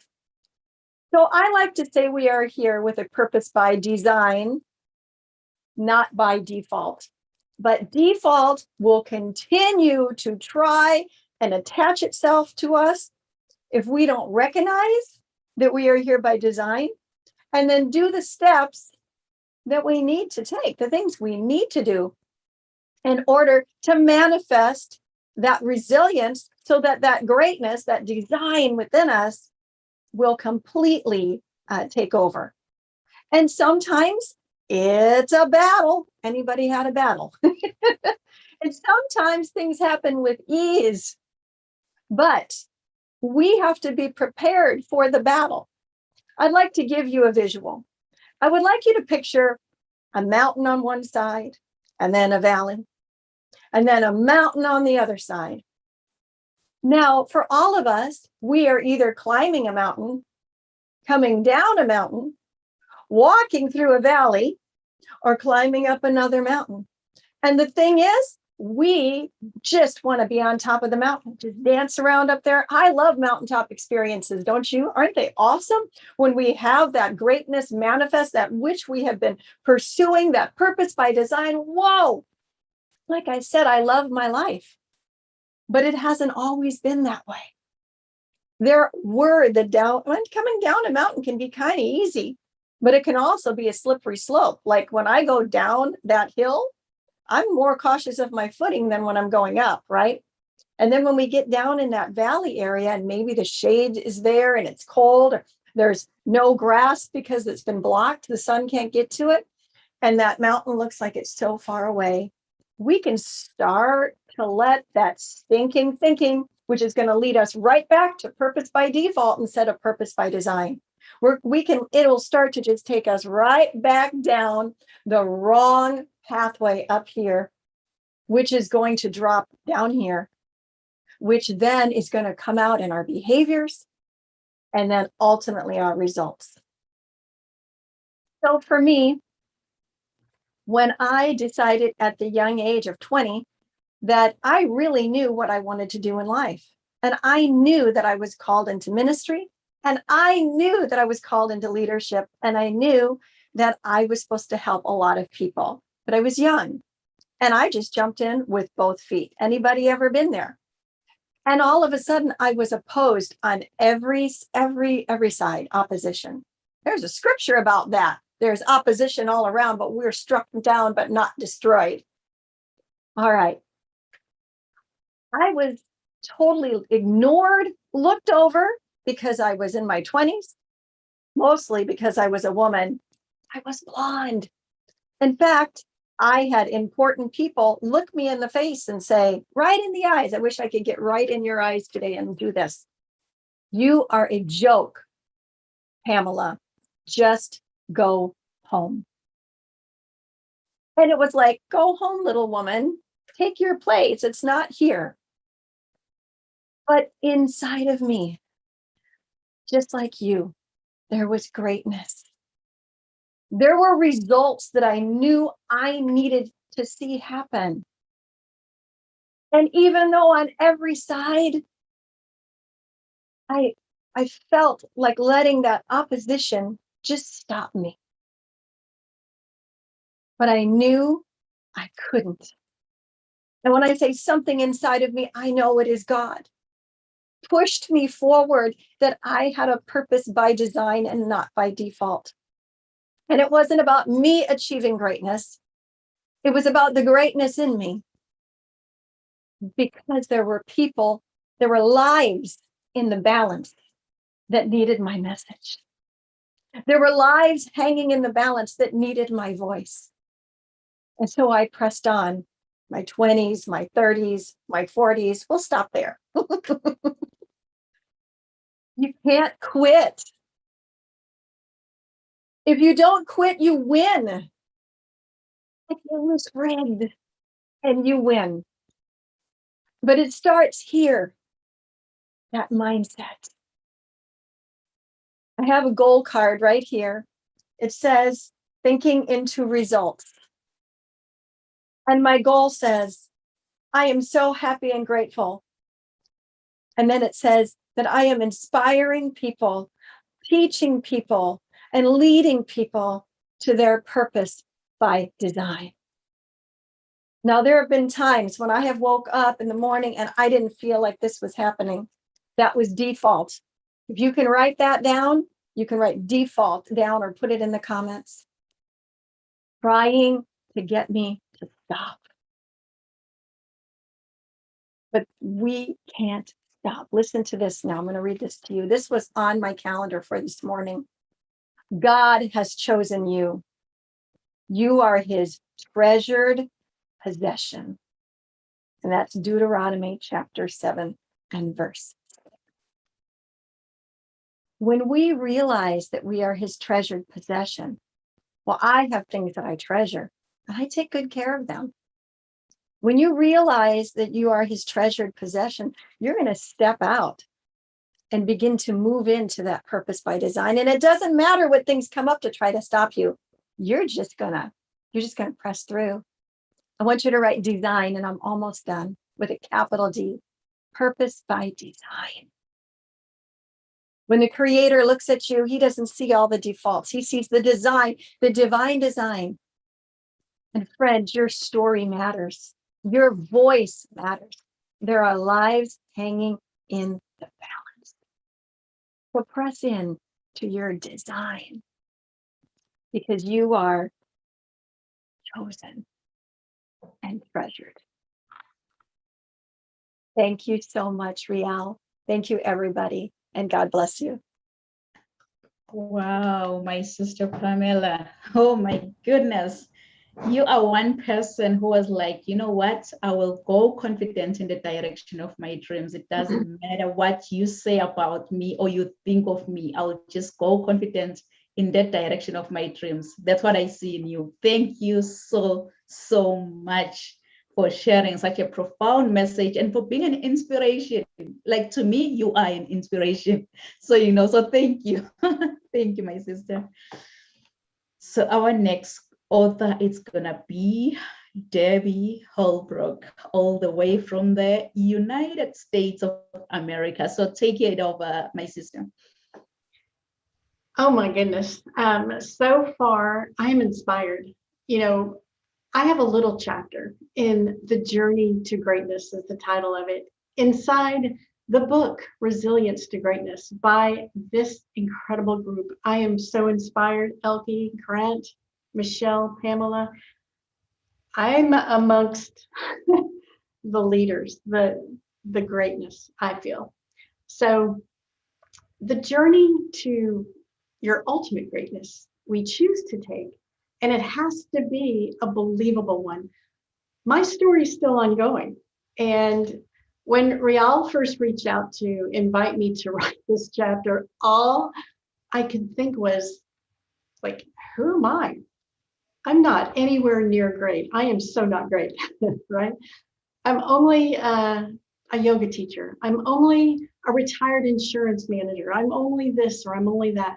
And it took me some time to reply, to say yes. So, what I decided is that I could share just a little bit of my journey of leading to that greatness. And that is the ultimate way to bring your value to the world, is to share your story, because it's your journey. And I just wanted to read just the first paragraph of my book real quick. And I want to get some reactions on this. So, The Journey to Greatness. When was the last time someone told you, wow, you're so great? And you just went on about your day, because those words may not have resonated with you. And it's one thing to be told you have greatness in you, and quite another to believe that you do. As the famous and loved Les Brown would say, you have greatness in you. You have greatness in you. And when I hear him say it, I believe it. So tell me, who tells you you're great? Who tells you that you have greatness in you? And those are the ones you need to go hang out with.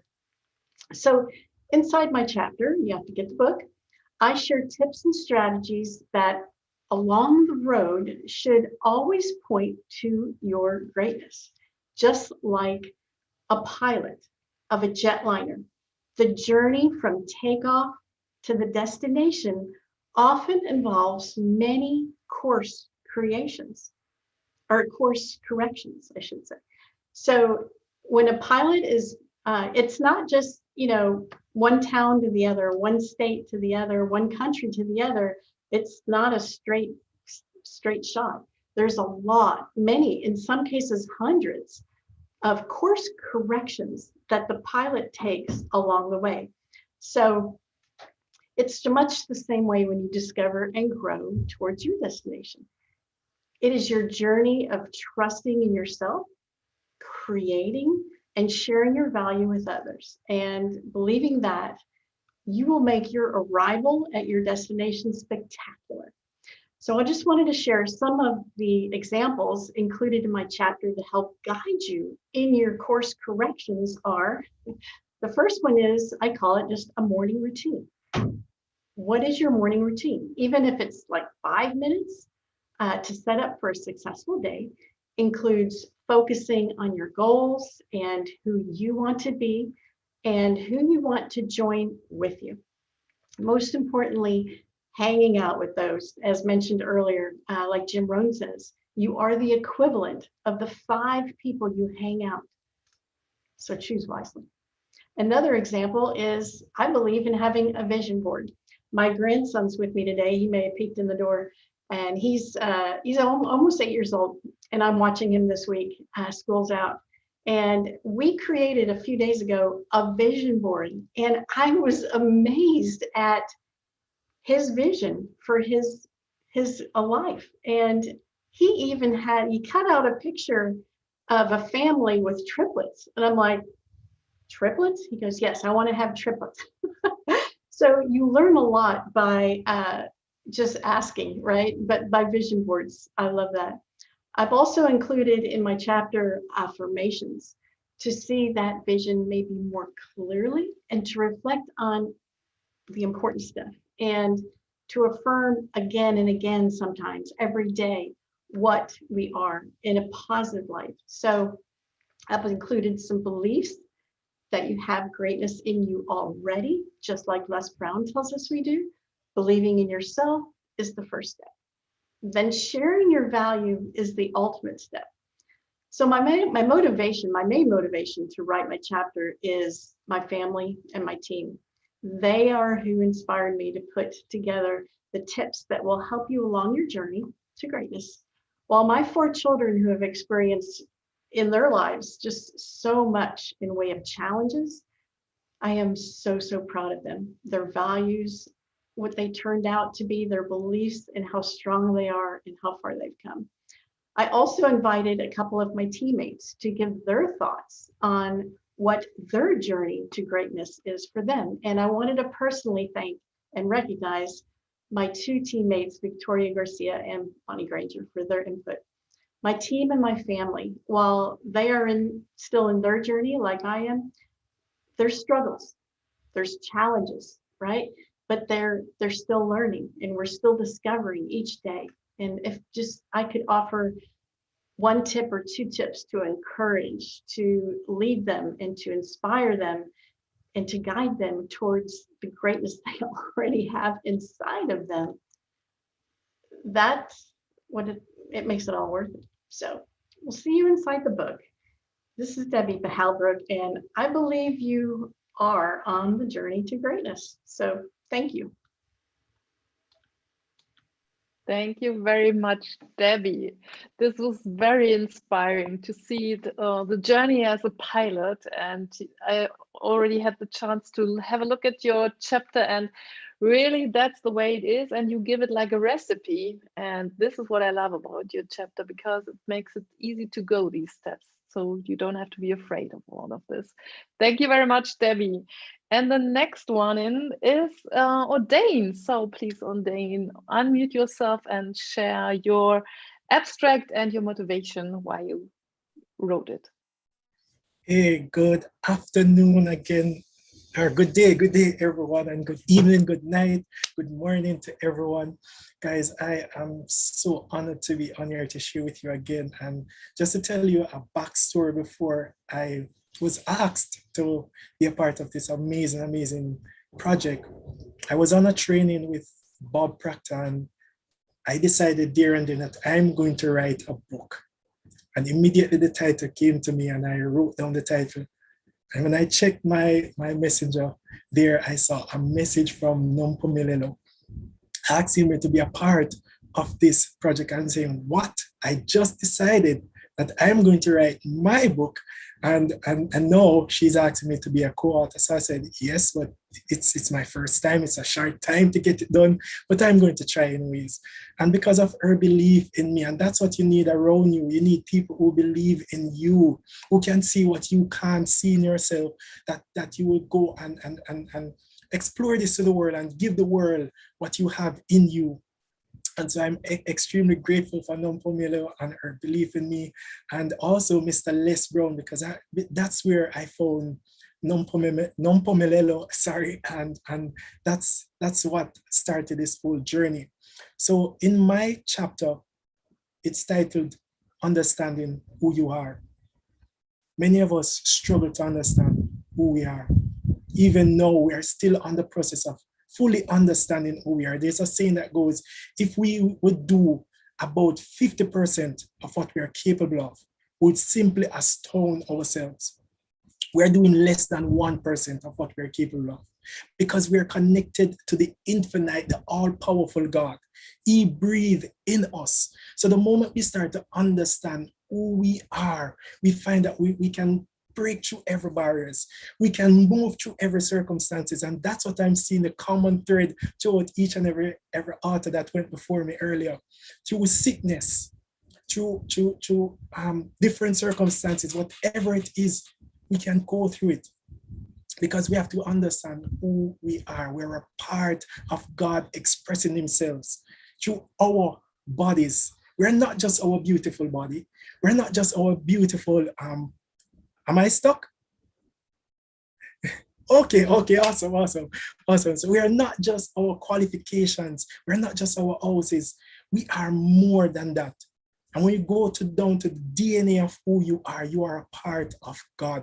And the scripture says, nothing can separate me. Nothing, no circumstances, no challenges. And there will be many challenges.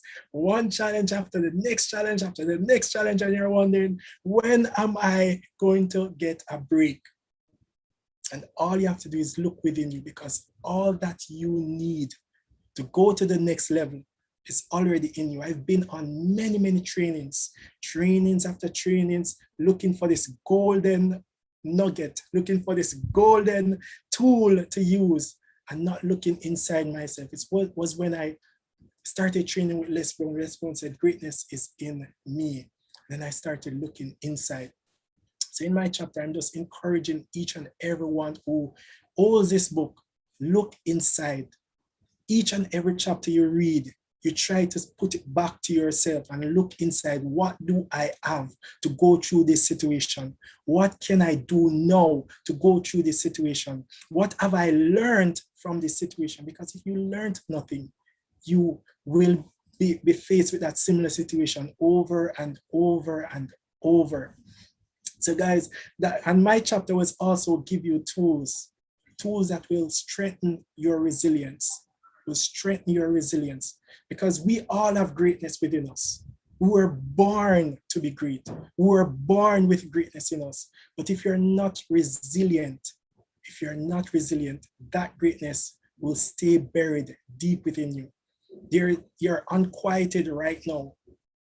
You're on air and you're unquieted because there's greatness that is bubbling inside you, want to come out, want to be seen. None of us were born to play small. None of us was created to be less than we know we can be, because we know there is more.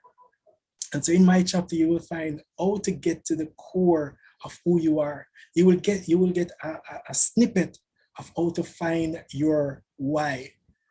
And once you know your why, you can go through anyhow, no matter how hard the situation is, no matter how hard it gets. Les Brown says, once you get knocked down, ensure that you can look up, because if you can look up, you can get up. And if you can get up, you can fight another day. And so my chapter will also help you guys just to motivate you, to inspire you, to have something in your toolkit that when you face with challenges, you can go in your toolkit, pick it out, and on your course again, and to smooth out yourself and to move on. So guys, do have an awesome and incredible rest of the day. I'm inspired by your speakers who went first. Faith, I love it. I love everything that was said earlier. God bless, guys. Wow, ordain. Oh my goodness, understanding who you truly are. That's your chapter. And really, I believe that you've just nailed it, because you went into details on how you can transform your resilience to greatness. And you've also mentioned, like, I think your chapter and Michelle's chapter, or is it like a Caribbean thing?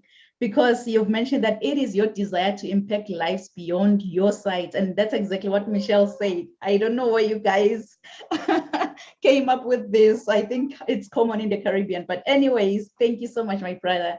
Thank you so much for sharing such a profound, timely, needed chapter in the book, Resilience to Greatness. And you've mentioned that greatness is therefore not a destination, no an achievement, but a knowing. How profound is that? Thank you, Ordain. Thank you so much. So our next author, it's gonna be Coach Melissa Burnside. Thank you, Nompumelelo. I just want to say that the opportunity that came my way, it was meant to be. It was like Nompumelelo could see my goal card, because I had a goal card that says, I want to be a published author. I'm so happy and grateful that I am a published author by April 1st, 2021 at noon, it said. And then in February, I got a message from Nompumelelo asking me to be an author in her book. And she wanted my work completed by April 1st, 2021.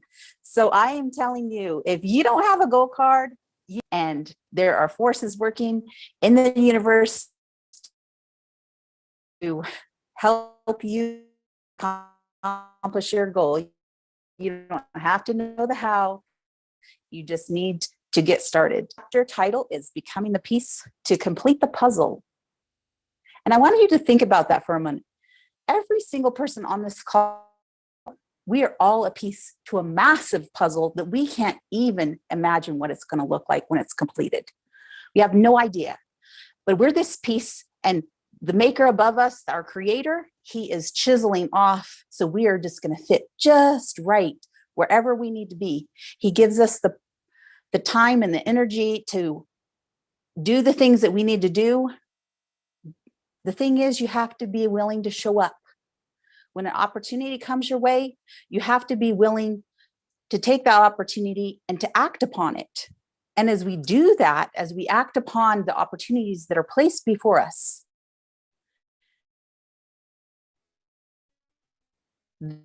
then we see the miracles.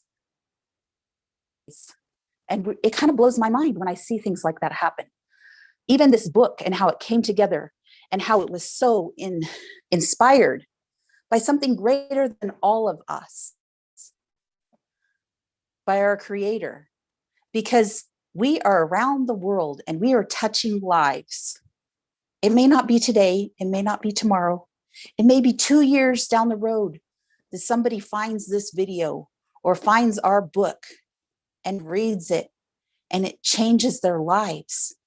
Because in each chapter, I know there's parts that seemed impossible, but at the end of the story, they were possible. So when something seems impossible in your life and you just think, I can't do this, just don't let that chatter remain of what you have already done so far in life, what you've already made it through. Because we all go through some stuff. We all go through trials. We all go through difficult parts in our lives. But when you look at that as evidence, rather than something to pull you down, but something that you can stand upon and say, I've done that. That has made me stronger. I grew that muscle through that trial. And as you do that, as you look at that as evidence of why you're a winner, of why you can do whatever's before you in life. That's what my chapter is all about. I let you see, as a young 14-year-old girl who was in high school and I wanted to become an athlete. I never knew that I would become a coach someday, that I would work at a high school, that I would take athletes to state. I never knew the things that I would do in my life, but because I was willing to just plow through and keep trying and keep going when everybody else said, no, you're not an athlete. I had to say, no, I am an athlete. I had to keep believing that I was an athlete. There was a voice in my head that told me I can do this. I was supported. I was clearly supported by a power greater than a 14-year-old. I know it. I'm here to be that witness to you, that you are greater than what you even think you are. That all you have to do is wake up with me. I'll follow. I'll do whatever you need me to do. Some things might feel uncomfortable doing. You're like, I don't know about this. Just trust. Is it good? Ask yourself these questions. Is it good? Can I help somebody? The world will be different than before I got here. I know that because that is my goal. When I leave this planet, it will be changed forever because of the actions I've been willing to do in my life. And yes, negative chatter, it comes, but guess who has control of the negative chatter? I do. No one else. I do. And I'm here to tell you that you do. You are the only one that has control of the negative chatter in your head. So as you grasp that negative chatter, toss it to the side and let the bright, positive fuel burn inside you. You can go anywhere you want in the world.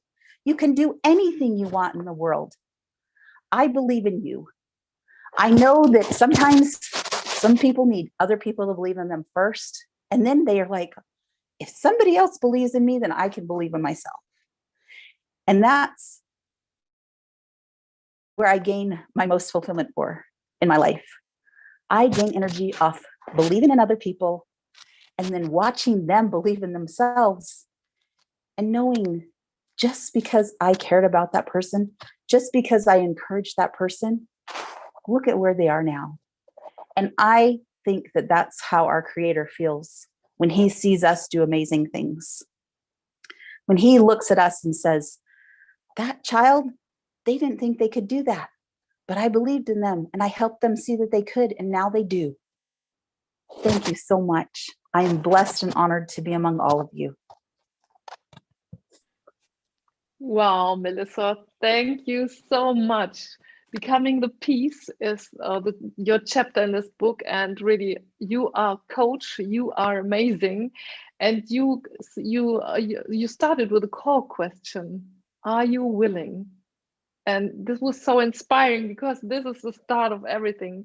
And if something seems impossible, so you got this off because it's possible. So thank you very much. And the question, can I do this? Yes, I can do this. You are inspiring. You are an inspiring example for this. So thank you very much for sharing this with us. And the next one, I'm very happy. Thank you, Melissa. Yeah.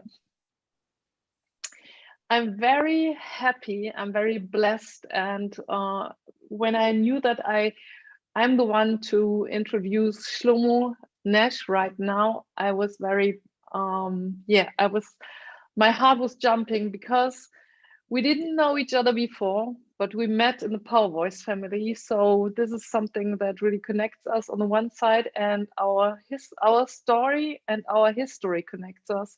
And this is why I'm really blessed, and I'm so happy to have you and to be in this with you, and to ask you to tell us something about your motivation to write this chapter. I already know something about this, and about your abstract. Your chapter is called My Name Was number 25330.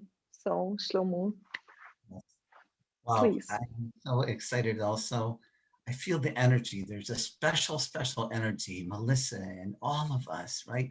You know, it's just amazing, a special, special energy, and really wanting to help people is something very, very special when you're able to help and to give. You know, so much of the world is coming to take. And when we're, of course, everybody, we need to take because we need for ourselves.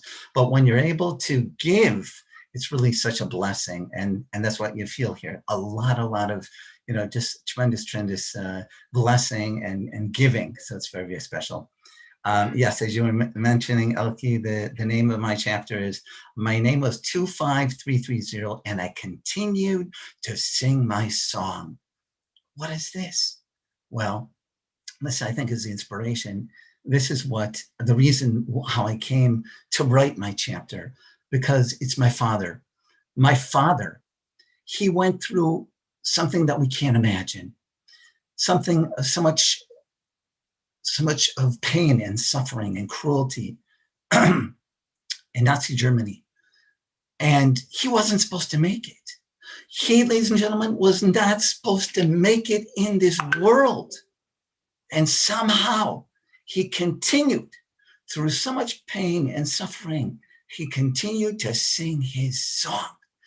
And that's why it's amazing. It gives me a lot of tremendous strength to always know, ladies and gentlemen, it doesn't matter where you are in your life.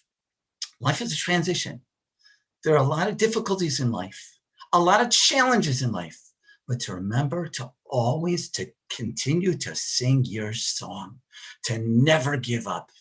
And Michelle, that's what you were helping me out with the video, and it was very special, so special that you did that. It brought tears to my eyes. But that's the inspiration for writing my chapter, because actually I was planning on going to law school. I started law school. I changed my life, and it's just amazing how it happened, because one day I went to speak to an important lawyer in the community. I wanted to know, what is it like to be a lawyer? What is it like to be a criminal lawyer? That's what I was interested in being. And the gentleman says to me, and this is a prominent lawyer in Minnesota, he tells me, he says, you know, Shlomo, he says that one day there was a gentleman who came into my office, and I knew, after speaking to him, I knew he was guilty, and he was guilty for murder. And you know something, Shlomo? I got him off. I broke the system, ladies and gentlemen. And I said to myself, whoa. I said to myself, no, I'm not going to live the life for someone else. You see, I was actually living the life for someone else, for my father, because his whole childhood was stolen from him. He never had the opportunity to go to college. He never had the opportunity to do the things that he wanted to do. And he was living through me. I was actually living his dream, his life. But I said to myself, no, my sense of integrity, my sense of courage and willpower. And I said, no, I'm not going to live the life for someone else, right? And it changed my life. But it's just amazing because my father, what he went through in his life, one day, and you can read about it in the chapter, one day when he was in the concentration camps and he was standing on a firing squad. And there was a roll call. And he was standing on a firing squad with another 17 other children to be murdered, to be wiped off the center of the earth. And somehow, with the grace of God, somehow, before the German officer said, ready, aim, ladies and gentlemen, before he said fire, my father jumped in the pit. Unbelievable. He was the only one that was survived. The only one. The only one from his family. He wasn't supposed to make it. There were so many times in his life where he wasn't supposed to make it, and he continued to sing his song. And that's why it's amazing. And not only did he continue to sing his song and continue through all adversities and pain, but he brought greatness to this world. And I feel, Elke, I feel like it's a responsibility and a duty, an obligation for me to share his story, to share who he was. He went through so much pain and suffering, and he continued to give. And that's what we're all talking about, wanting to give. It's amazing because I remember seeing him. You know, you would think to yourself, a person who he didn't have a mother and father, they were eliminated. He wasn't supposed to make it. And somehow he continued. And when people were in difficulty, he would take out his hand and he would help them. And he wouldn't just give them money. I remember seeing it. He would take one of the bums around and he would take him, and he took him with his hand, and he took him and he said, go eat whatever you want. It's on me. And he didn't just do it one time. He didn't just do it 2 times. He was constantly being a person of giving. And I think that's what the epitome of everything. And that's what we're all talking about. And it's amazing. That was inspiration for me because I knew that my father, what he did, what he went through in his life, you'd think that, you know, it's enough. Okay, you know, it's enough. Let him support his family, you know, and no, he just didn't do that. He went out to give to people and to bring sunshine to this world. Nothing, ladies and gentlemen, Elke, nothing, Rial, nothing can dim the light that shines from within, you know, and that was my father. He gave sunshine. He gave sunshine to everyone and spoke to everyone. And sometimes when he needed to go through post-trauma himself, he was the only one survived. You can read about it. And somehow he continued. And also in the book, I'll just give you a little tidbit, and it's connected to Elke from Germany, that one day when my father was on a march, a death march, and he was on a death march, and he knew that the best place would be in the end of the actual death march. And he was on the side, and there was a little German woman, and she passed by him. And it's amazing because what she did is when he went by her, she picked up his arm and put a bread underneath his arm. And that gave him life to continue. And it's amazing. It's amazing because I'm here because of that German woman. And not only me, my 7 children, my grandchildren, all of our siblings after that, because one act of kindness from this one German woman, she thought that she didn't believe what the Nazis were saying. And my father said that was like a stake for him that saved him. It's just amazing. So that's the inspiration behind my my chapter. My name was 25330, and I continue to sing my song. My father's name was taken from him. He didn't have a sense of self anymore. It was all taken from him. And somehow he continued to sing his song. So I'm really honored and I'm privileged to be able to share this with the world, because I really believe that people are going through difficulty now. They're going through challenges. They're going through adversities themselves. And they might be in a pit. And my father was in that pit. And that's why I speak about a little bit in the book also. You think about Joseph in the Bible, and he was in that pit, right? He was thrown in the pit with snakes and scorpions. But in the end, he was taken out, and he was the second to the king in all of Egypt. And my father was in that pit, and it was cold, and the bodies were on top of him, and he wasn't supposed to make it. And somehow he continued and he made it. And I'm here to tell you, ladies and gentlemen, you might be in a pit, you might be in difficulty, you might be in a challenging situation, but life is a transition, and you can get out from it. And you can get out from it, and you can get to greatness. And this is what Mr. Les Brown tells us, that we have greatness in ourselves. We have to believe in ourselves. Our level of belief in ourselves and our belief in ourselves in every single thing we do. And I think we were speaking about it, Michelle, you were speaking about it. We need to act the way we want to be, and soon we'll be the way we want to be, right? See yourself, ladies and gentlemen, as a person you want to be. We have to believe that we have the power within ourselves to do anything that we need to do, that we can do. And especially if we have a special dream to want to help other people and to give to other people. So it's such a special pleasure and a privilege and an honor to be with all of you and this greatness of team.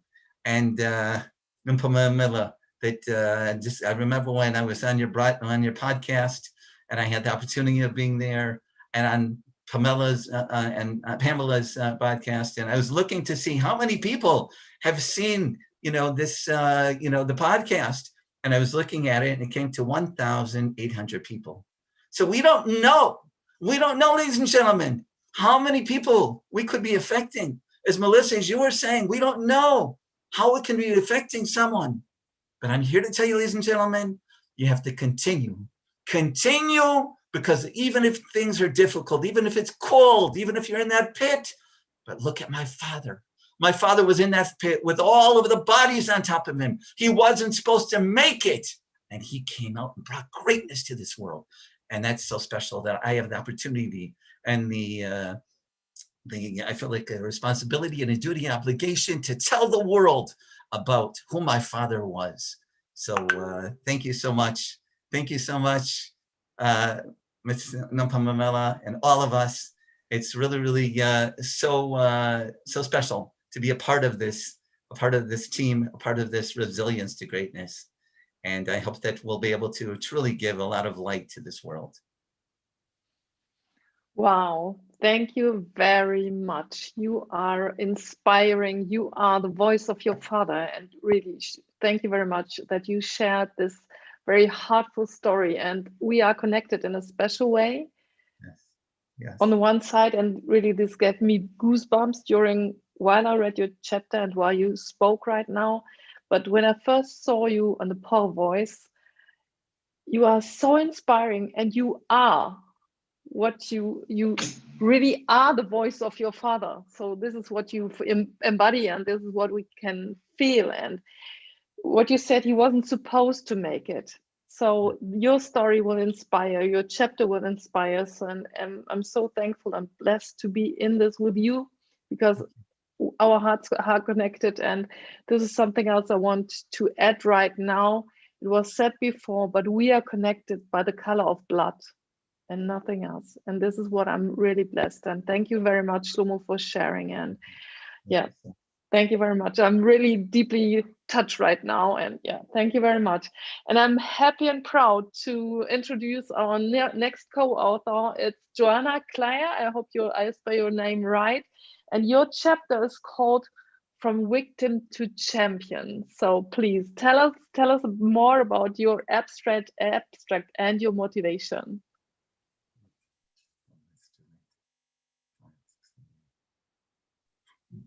Thank you, Elkie, so much for assisting Rial, because we work together as a team here from the Power Voice system. By saying thank you so much, everybody, for being here. I want to first and foremost thank Mr. Les Brown. I've had the honor and the privilege to find my voice through the Power Voice system. I've always said that I felt like I'm just like Les Brown, but just a different color. We start from victims to champions. We push from pain to our passion. There's so many stories out there of hope.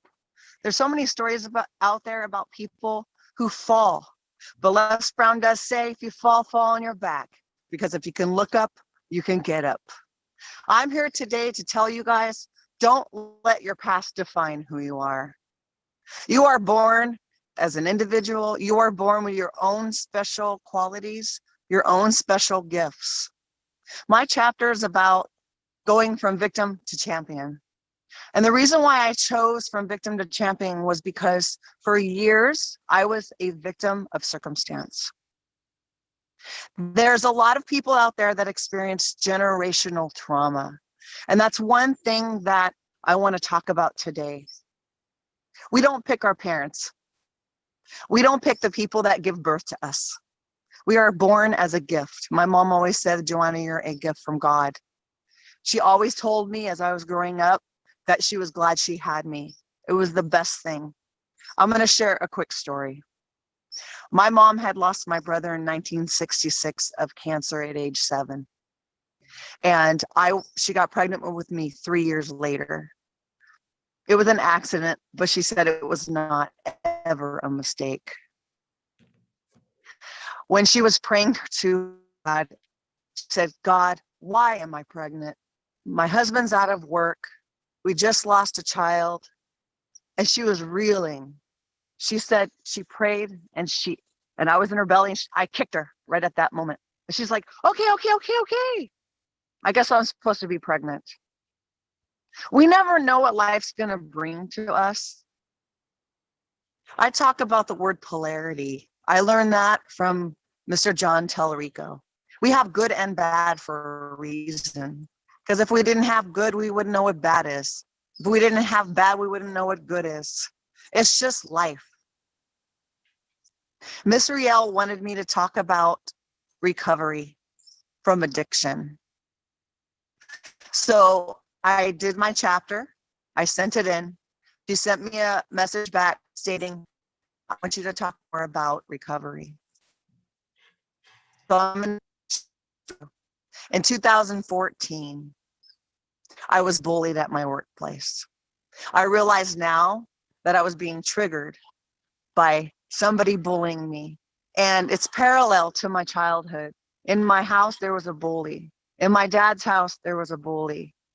They were taught these things by their parents, but their parents did the best they could at that time during World War I, during World War II. And I share this because in 2014, there was a parallel. I was traumatized by a bully. It triggered me. One of our Power Voice system sisters put together a program on trauma. We have a choice between positive and negative.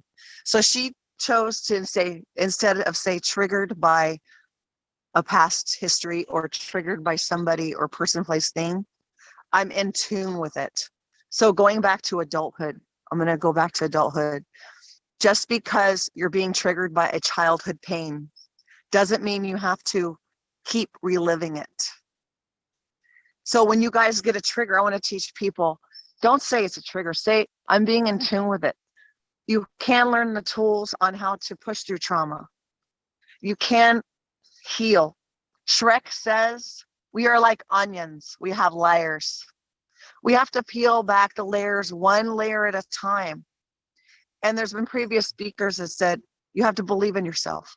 Well, a lot of us didn't believe in ourselves at first, but because of Les Brown, he believed in him. He believed in us. And so we have to believe, let somebody believe in us until we believe in ourselves. So going back to 2014, I was triggered, but I was actually in tune. I didn't realize when I was going through the trauma, what was going on until I was removed from my toxic situation. But since being removed from my toxic situation, I realized one thing, that our past doesn't define us, our pain doesn't define us, but our pain leads us to our pleasure. Our courage leads us to growth. Don't give up. Remove yourself from stressful situations. I had to remove myself from that because I was letting a person, place, thing, or situation define who I was. I was letting everything they said about me define who I was.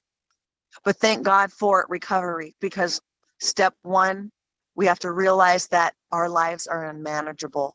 We have to realize that we're in this insanity of cycle of abuse, victimization, circular thinking, and trauma. And so I want the world to understand that number two, there is a higher power greater than ourselves. I don't care what religion you are. I don't care what you believe. We are all from the same source. Energy, love, peace, and joy and pain. And so when I was at my lowest, I had a daydream that I was driving my car and I was going to run into the median. And at that point, I realized, oh, I want to live. And I also realized that I'm not going to stay the victim. So I want the world to realize you don't have to stay stuck there. Look around you. Look at all the beauty. Positive thinking. You can give it away to your higher power. It could be whatever you want it to be. And that's what I love about recovery. Then you come to terms with things and you accept things. This is really important. We can't control what other people do or what other things happen to us. We can't, but we can remove ourselves like I did. We can help people like my parents did. Shlomo talked about that German woman. My parents are of German descent.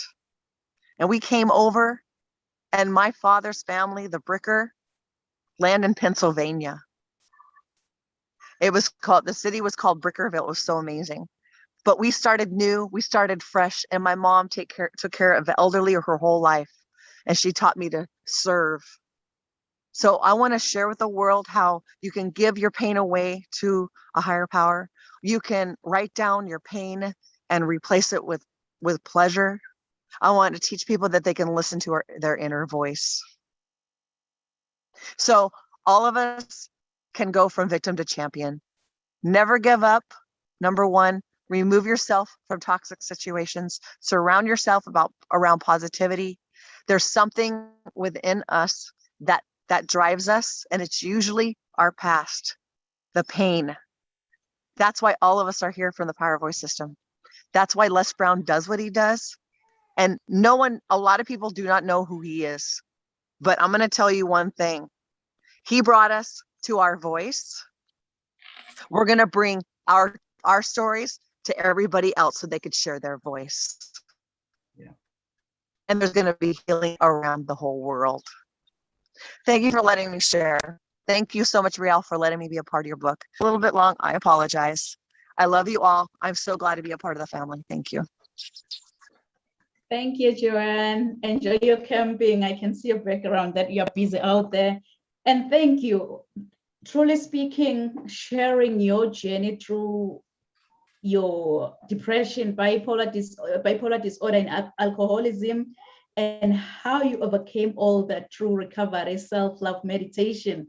I was like, Joanne, I just need to hear more about this. I'm sorry to send your chapter back and just get more details, but now it's so juicy. Anyone who can read your chapter, really, they can see the progress, that you are a work in progress. So thank you, Joanne. You mentioned that you can use your breakdowns to lead to your breakthroughs. Yes, ma'am. How profound is that? Thank you. Thank you, my sister. Just enjoy your camping. Love you all very much.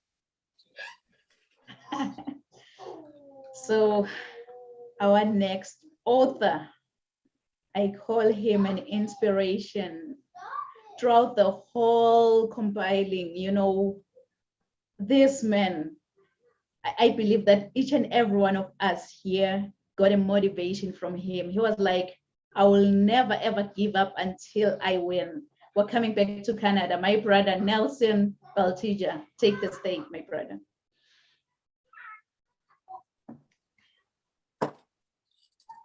Wow.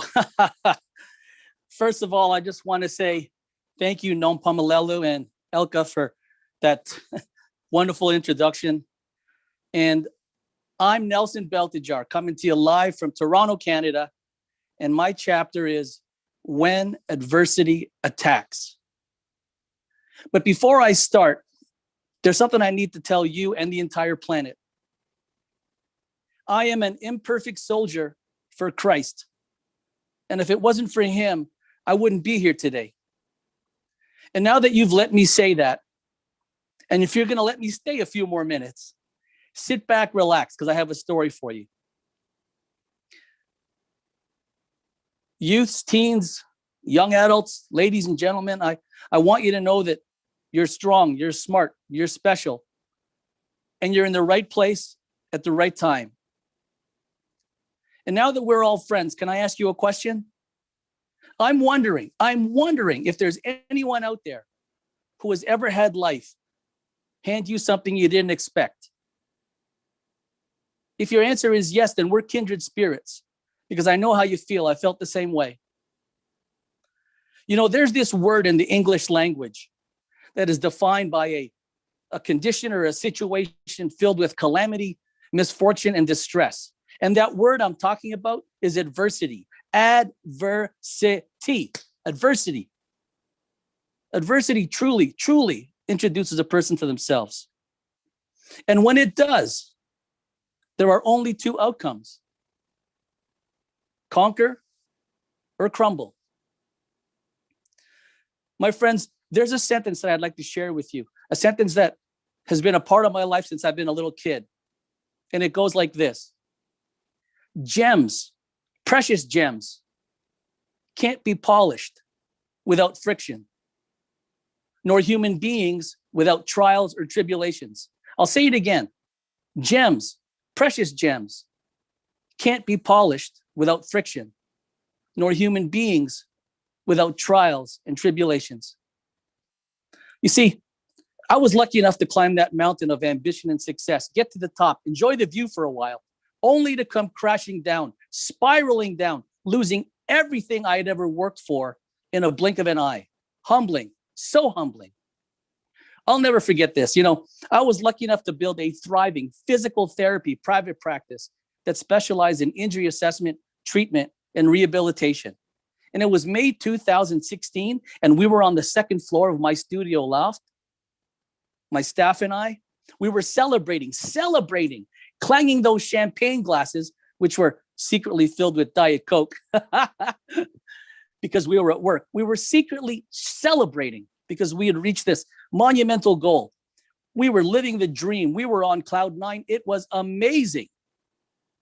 And then 168 hours from that special, joyous moment in time, I was shockingly diagnosed with cancer. And I was forced to live in the hospital immediately for supervision, evaluation, and chemotherapy treatments. And to add salt to the wound, I even lost my ability to walk. And then I became a prisoner of a wheelchair for 1,651 consecutive days. You know, that's not even the easy part of my journey. Yes, I had cancer. Yes, I lost my ability to walk.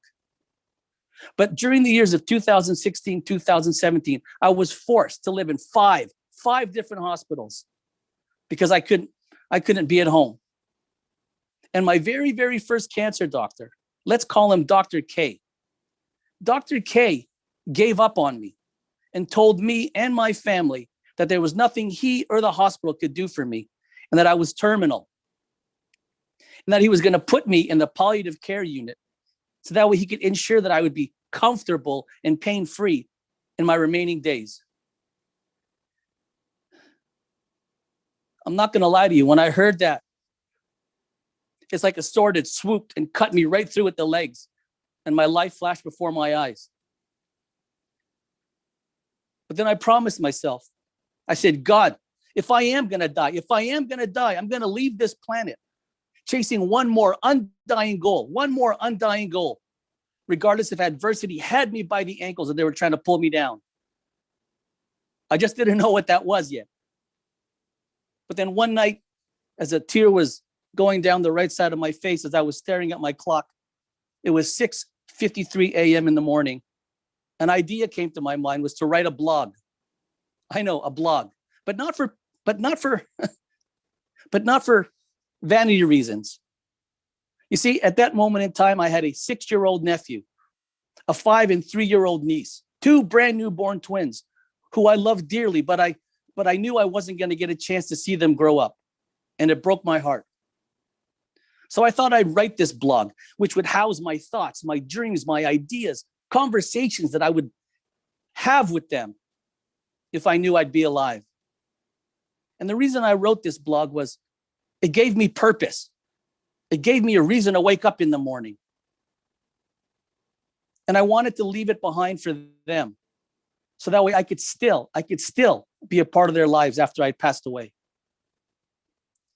And remember this, adversity is a word that no human being will be able to escape on this planet. Agreed? And for those of you that are curious as to what I had to do to pull myself out of this hole, I'm inviting you to visit me. Come visit me in chapter 13 of Resilience to Greatness. And I promise all the answers will be there.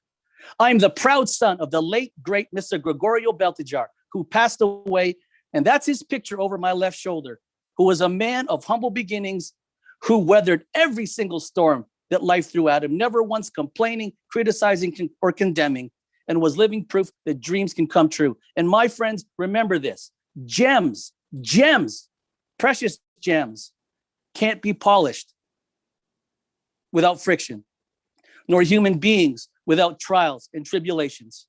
And for those of you out there watching, and for those of you on the panel, I want to remind you that the world has been waiting for someone foolish enough to believe in the impossible, to push back, wrestle with, and eventually defeat adversity. And I honestly believe that person or persons is you. I'm Nelson Beltejar from Toronto, Canada. That's my time. Thank you so much for letting me be a part of your day. Back to you, Elka, and back to you, Nompamalulu. Wow, so powerful. Thank you. Whoa, there were a lot of nuggets inside, and adversity. No one wants adversity, but this is what you said. Adversity introduces a person to itself. Wow, that's really deep. That's really deep. And another thought is like the struggles make us ourselves. And your personal story is so, yeah, you bring it with a heart, you bring it with your soul, you bring it with a spirit to inspire. And this is what we need right now. And this is what the people need. And this is what comes over with everything you say. And no one can escape adversity. And no one. This is what we also know. Every one of us went through stories and things. And everyone in the audience may probably be in a place where these inspiring words of you can help. And thank you very much for sharing it. Thank you very much for your chapter, because there are so many nuggets inside. I invite you, everybody, read this chapter too, because it's very, very heart-giving and giving a direction. Even if you don't know how your dreams can come true right now, you will find an inspiration. Thank you very much, Nelson. So I'm very proud and happy to having you, and I'm very honored, Kyle, to see you again, because I thought you were lost. It's deep at night on your side of the world, and you are sticking with us. You're still there. You look wonderful, and you seem to be happy to share your story with us and let us know about your abstract and your motivation to write it. Sure, thank you. Wow, you guys are all so inspirational. It's yeah, it's hard to get off. I'll have to pull an all-nighter. So my story really starts with my my younger days, and I came through a lot of adversity when I was a lot younger, and a lot of the emotional trauma because of the abuse that I had experienced in my life had impacted my physical health. So I think a lot of people have already shared stories of their physical health being implicated, and I only realized that when I was much older. But it came to a headway when I was at the age of 18.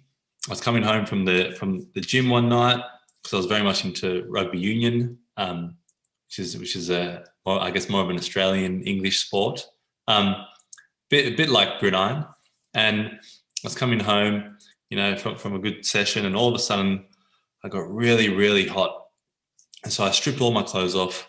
I was sitting on the couch, butt naked, watching Independence Day.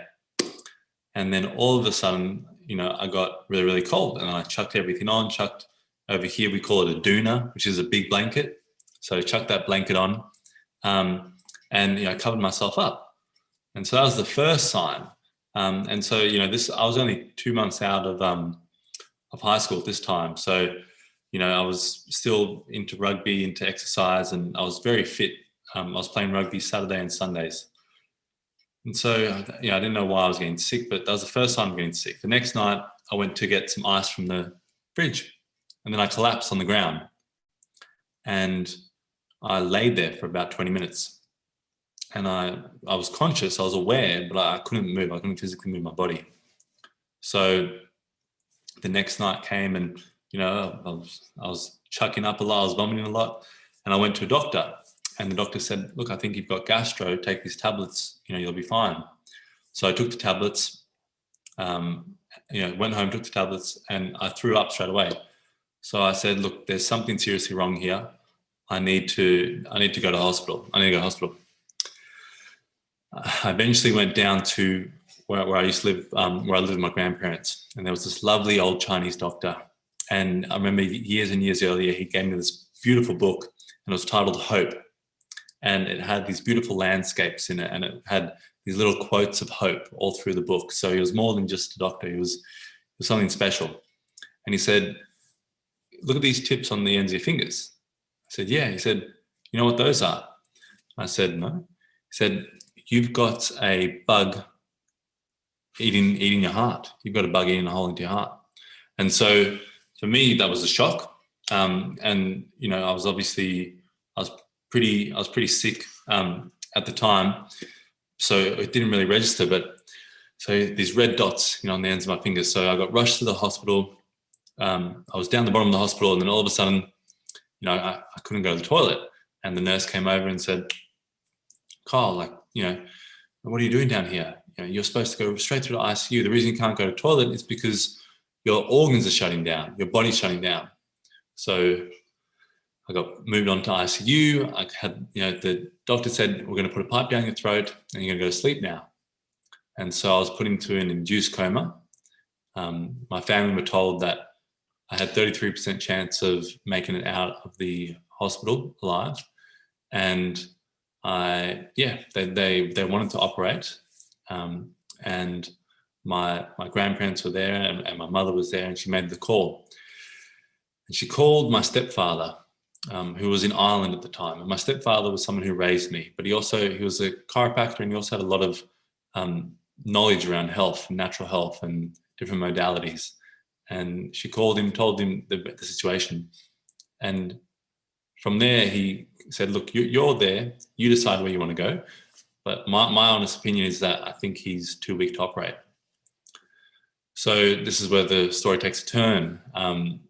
I went through the induced coma. I didn't operate. And my stepfather came over from Ireland. He saw me and he said, you are so lucky to be alive. You really are. I don't know how you survived. With what you have, you've got a 33% chance of surviving, but in your state, I don't know how you survived. And then he explained to me, he said, this is all the paperwork. If you want to go and have the operation now, this is everything. You just sign the dotted line, you can go through. But what happens is when you have that operation, they cut a big chunk of your heart out, and then they put this metal attachment on. This is how your life is affected going forward. So I went, okay, wow. And for an 18-year-old, you know, this is pretty huge. So I went, all right, is there anything else? He said, look, there is another option, and it's called the alkaline diet. And I said, what's that? He said, well, the base premise of the alkaline diet, and the whole point of this was I had a 3-centimeter bug eating a hole into my heart. So I had a 3-centimeter bug eating that hole. And he said, the alkaline diet, what it does is it changes the ecosystem of your body. So you basically do a juice fast, and your foods are more alkaline, and you got no sugars, no protein, nothing for the bug to sustain itself. And for me, all I knew at school was weights and protein. So this was something totally different for me. So I went, all right, look, do you think, I said, Ward, my stepfather, I said, Ward, do you think it can work? He said, yeah, I think it can work. But it's, it's a risk, like it's a chance to take, and you have to feel comfortable with it. And I went, look, I trust you as a man. Let's go with it. Let's do this. So then we proceeded, and for the next few weeks, whilst in the hospital, we did this juice diet.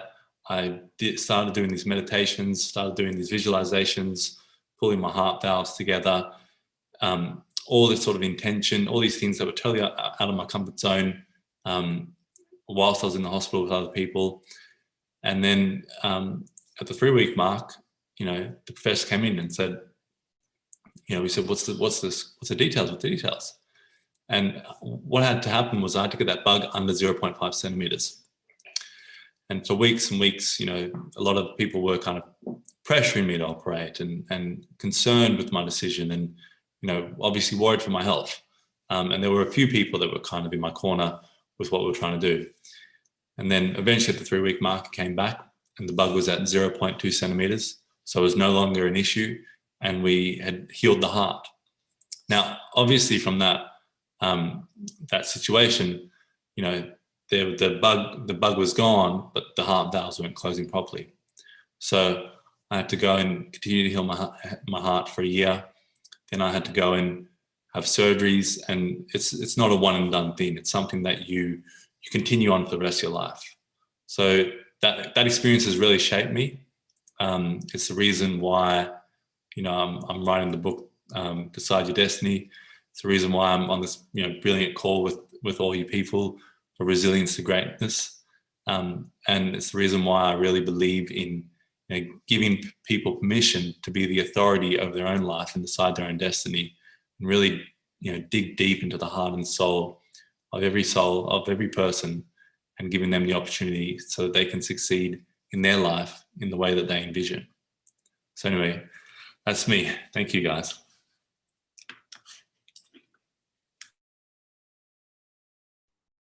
Oh my goodness, Kyle, your story, your experience really, oh my God, it reconnects with Grant's experience as well. Because like you told yourself that no matter what, I'll fight for my life, and that's what you did.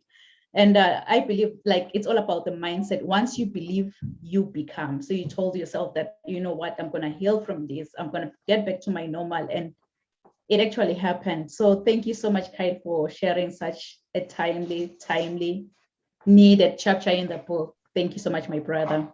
Thank you.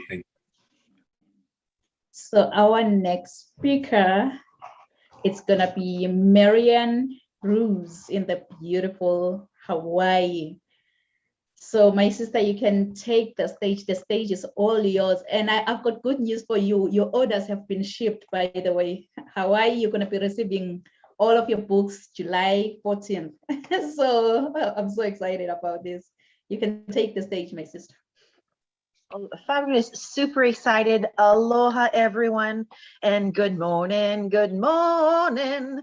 So good morning. I know it is morning here. However, we're all in different time zones around the world. And thank you so much, Nampumelelo, for putting this together, for organizing this project and this summit, and Elke for being a co-organizer as well. And I'm excited.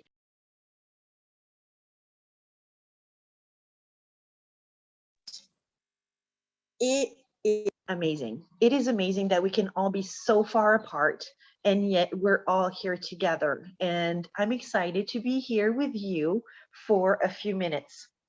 Now, the motivation behind writing my chapter, well, before we actually go into that, I want to share a little story with you. And I want you to think about a candle in a jar.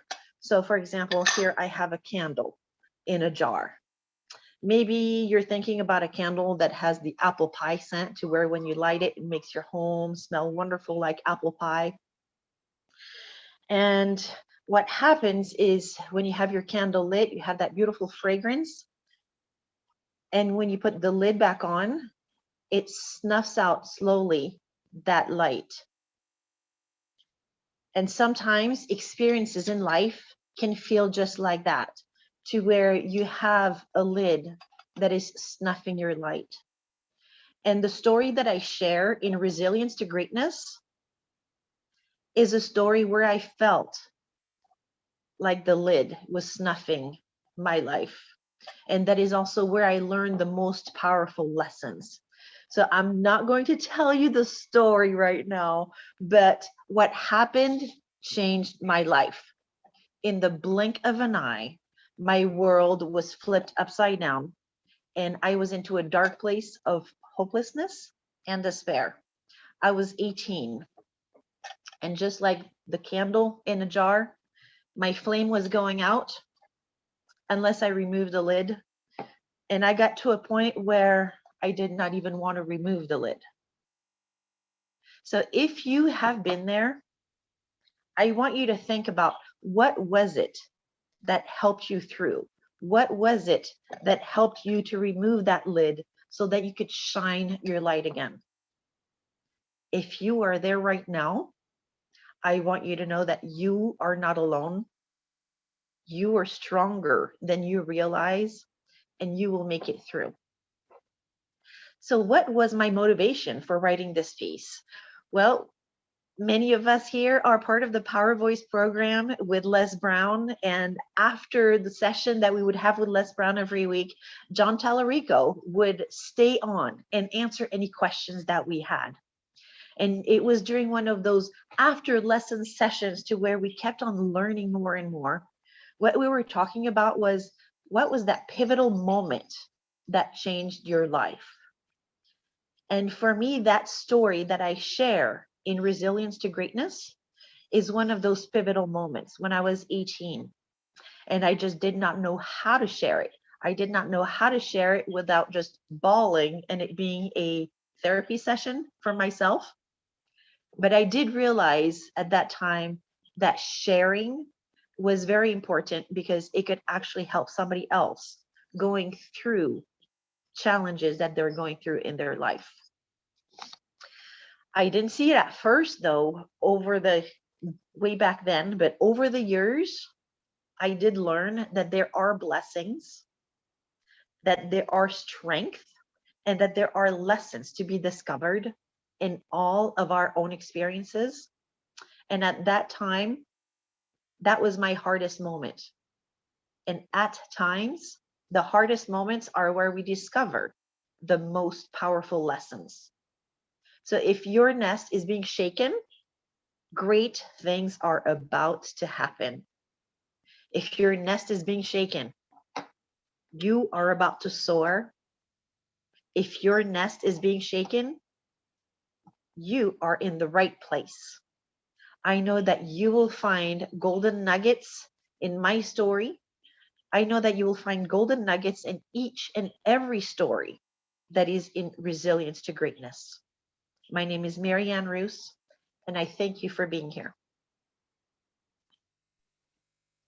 Thank you very much, Marianne. This was really impressive. And yeah, you said experience in life is like a lid. And when you said that you have been at the very deepest, at the very darkest point, then everybody knows that you are the one who can really help change lives, because we trust people who have been there and who found out.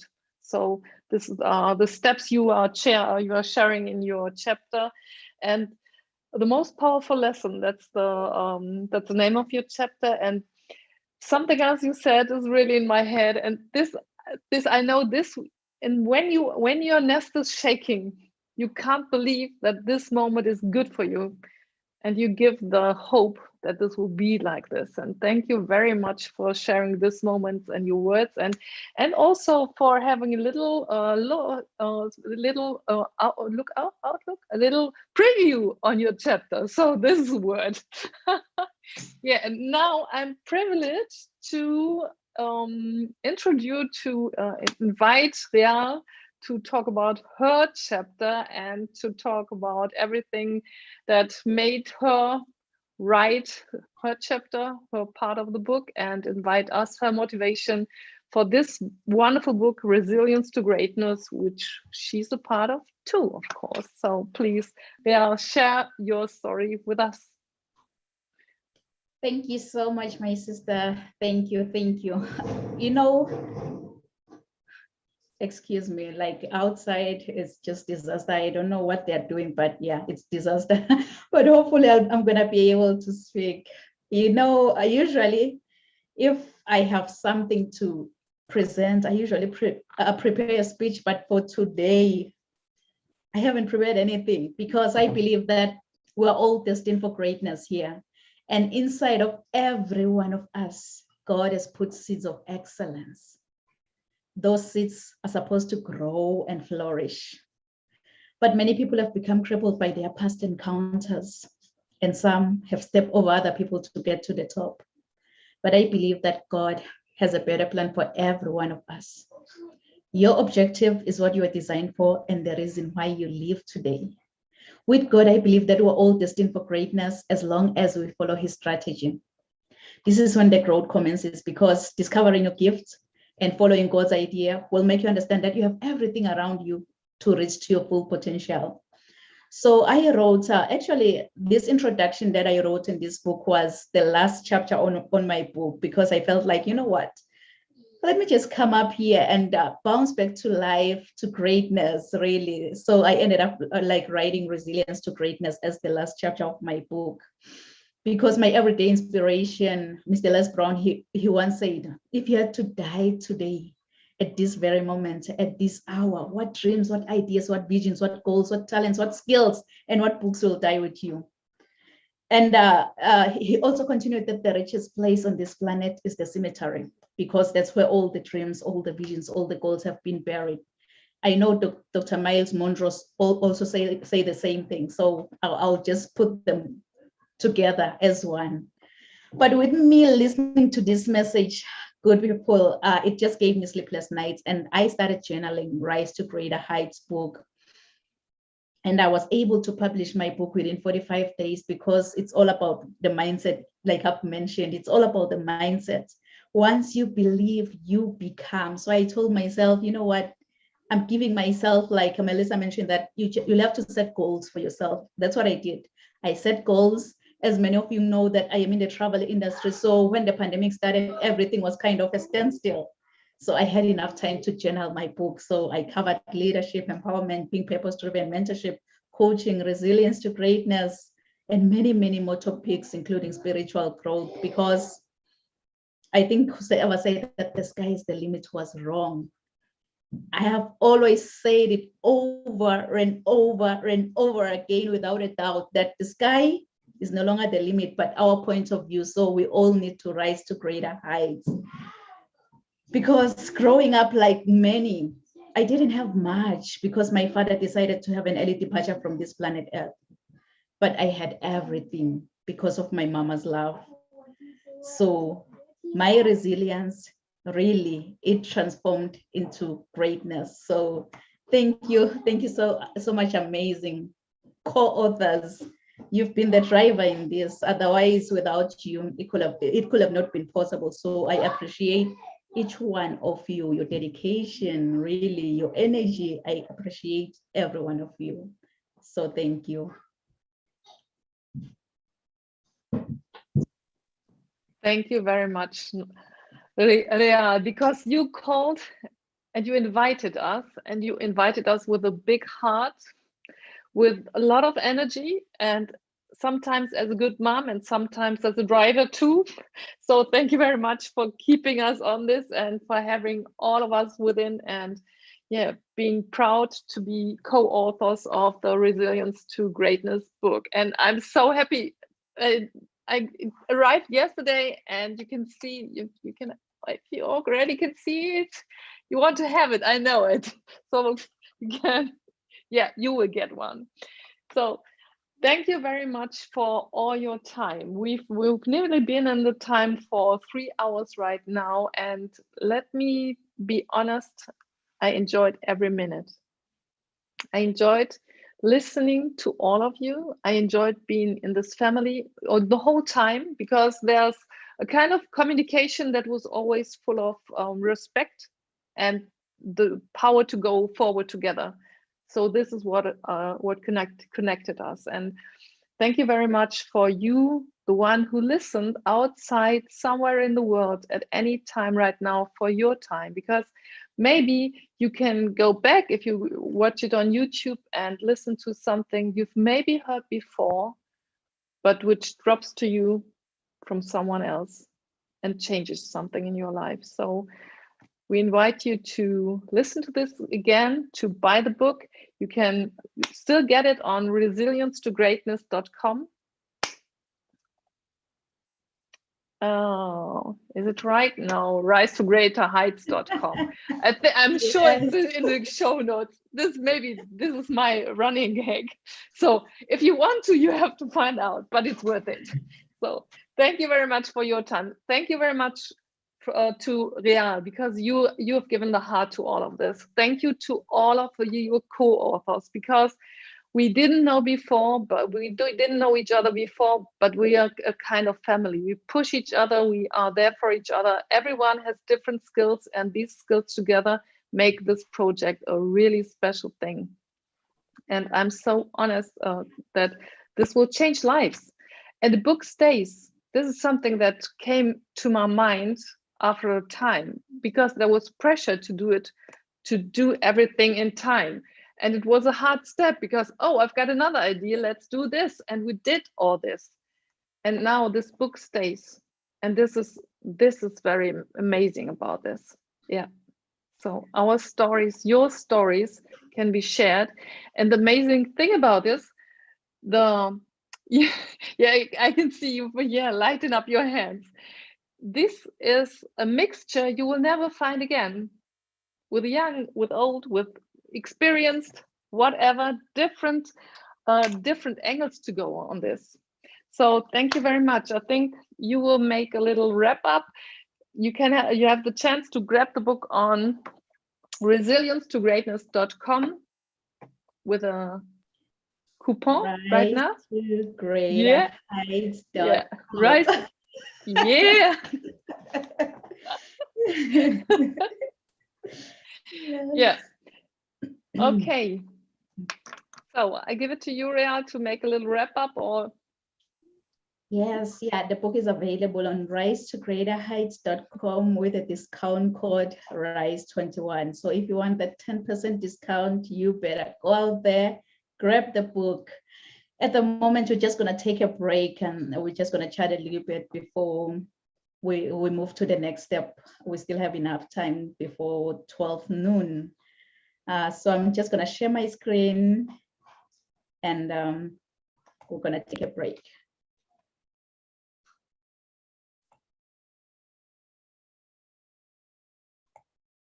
Rise to Greater Heights Network presents Resilience to Greatness. This book comprises of 15 authors from around the world. These authors have come together to water the seeds of greatness which already exist within you. Resilience to Greatness. This has been compiled by life coach, mentor, and motivational speaker Nompumelelo Kunene. Now we focus our attention on one of our authors who joins us from Israel, Shlomo Nash. Hello, I'm one of the co-authors of the book From Resilience to Greatness.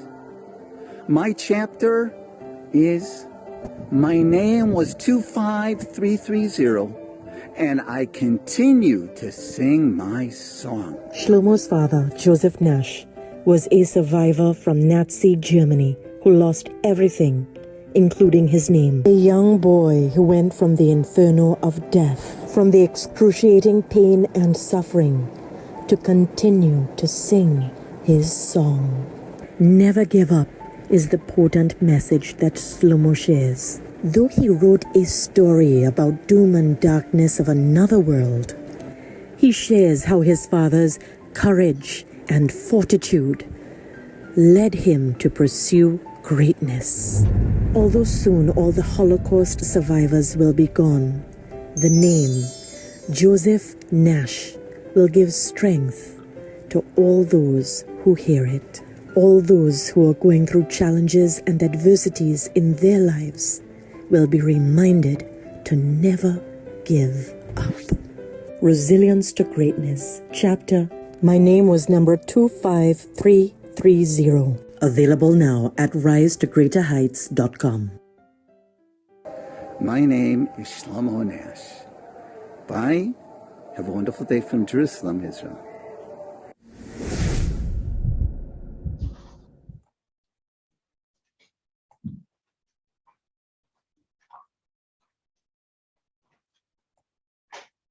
Oh my goodness. Thank you. Thank you. Oh, like the thank you, I just want to say it's just not enough. As I was saying, it's just not enough. I can't believe it's been such a journey. It's been a long journey compiling this book. Look where we've started, like as a co-authors, we started with an idea and we put that idea into a paper. And then today we have a book. So I just want to express my heartfelt appreciation to all of you amazing co-authors, and also our reviewers, the reviewers of this collaborative book, Resilience to Greatness, really. It is with the mere cooperation, enthusiasm, and spirit of the authors and reviewers that today we could have made this Resilience to Greatness book a grand success. As the presentations were going on, I went back to check in the back office, how is the book sale going? You know what? Right now we're in short of 9 before we reach the title, best-selling book, best-selling authors. So I believe we're gonna make it. We're gonna make it to that rank, and we're gonna receive our page, because I believe in all of us, our reviewers, our amazing authors. Thank you so much. I really want to thank you, all of you, in considering and trusting Rise to Greater Heights Network as the platform for publishing your valuable work. Amazing sisters and brothers that I have in this family, the Resilience to Greatness family. So much love in here. So much love. I'm telling you, we're so global, but we have one thing in common: resilience, and the love we have for each other.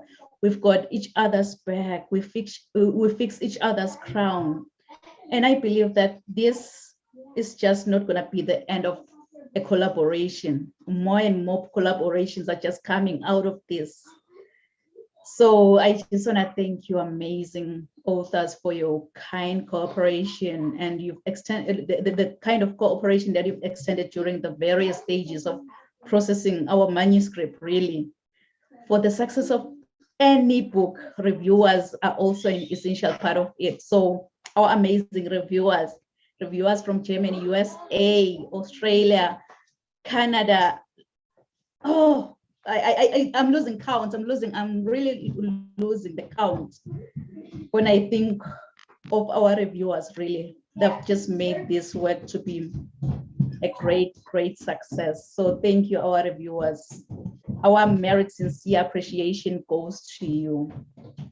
The input that you frequently used, it also helped us, like, to improve on the quality of what we've submitted on our manuscript, because what we ended up doing, we ended up revising our chapters because of your reviews. So thank you, amazing, amazing reviewers. We love you so much, and we really appreciate you for being who you are.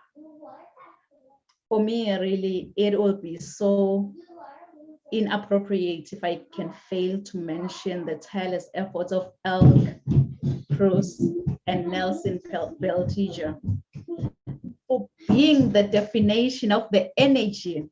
And you've brought the energy in this, in bucket loads. I just can't say it enough, in bucket loads. And please forgive me with the noise that is happening now. I don't have any control because they've realized that I am speaking and they can do whatsoever they do. So please forgive me with that. So thank you for your mentality of not over until we win. Up thoughts for down times and fight for your dream. I've seen that.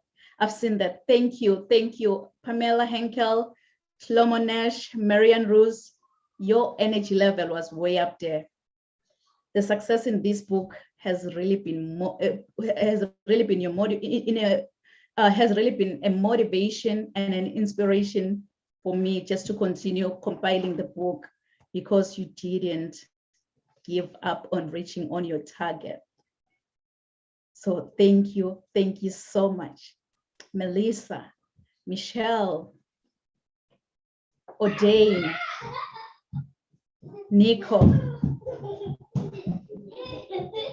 Who else am I forgetting? Nico. I just want to thank you.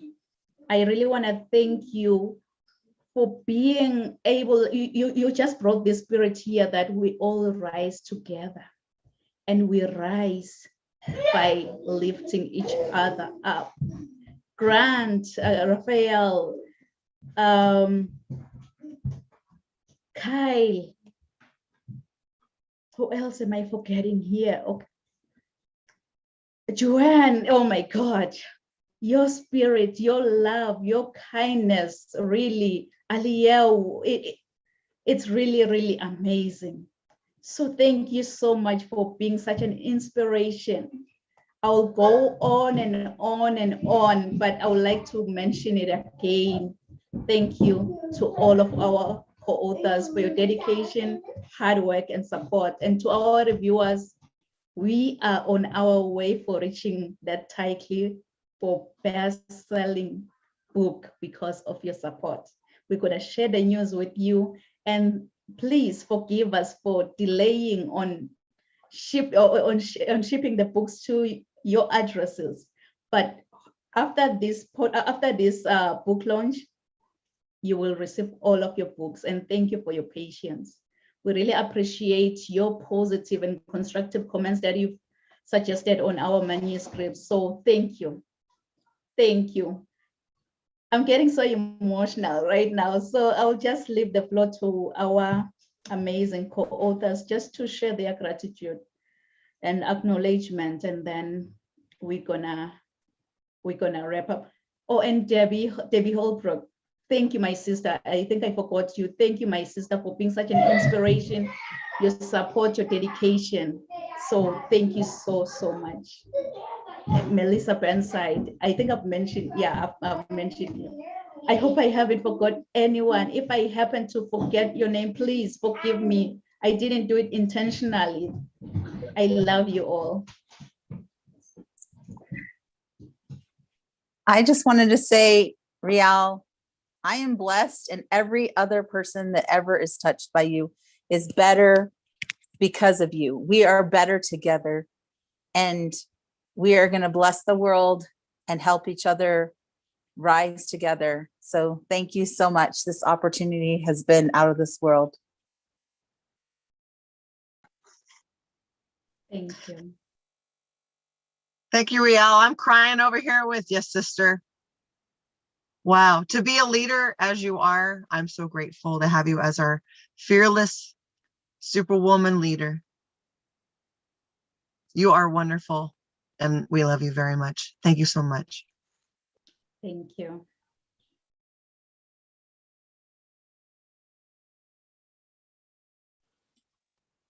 And if I may chime in, I just want to tell everyone that it was my honor to share the same cyber stage as you.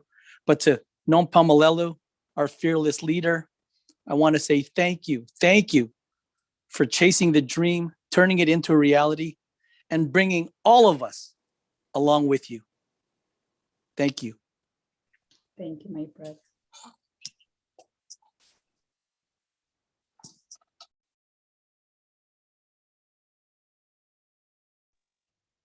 So let me say, I'm so thankful you brought us together, even if we didn't know each other, but we got a family. And this is something that it's not usual that it happens like this, but you gave the frame and we're in it and we're in the family. So thank you very much for this.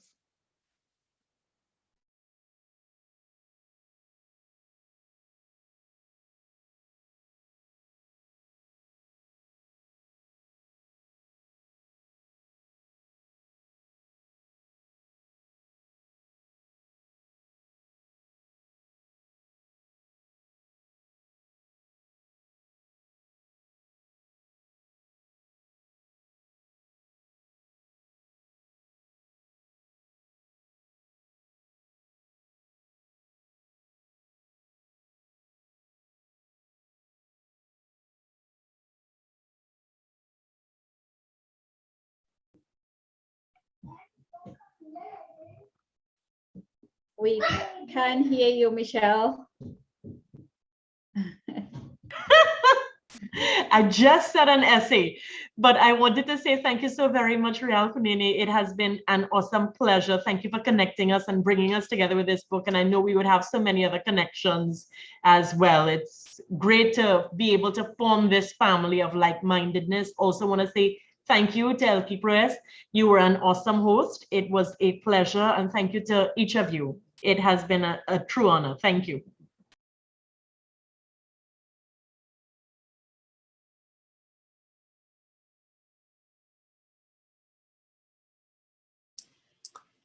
Rial, just want to say thank you so much, all the way from Perth, Western Australia. You brought me to this great stage and with amazing people that I can see so much synergy with and want to connect with. And I think we heard somewhere in the comments to make this an annual theme. I'd be up for that. So just so awesome to have such a group of people that are on the same page. And yeah, it's really inspirational. So exciting times ahead. Thank you. Thank you, my brother. Thank you. I think everyone has a turn. Who didn't have a turn? Oh, I think Debbie didn't have a turn. Do you want to say something, Debbie? Or you good?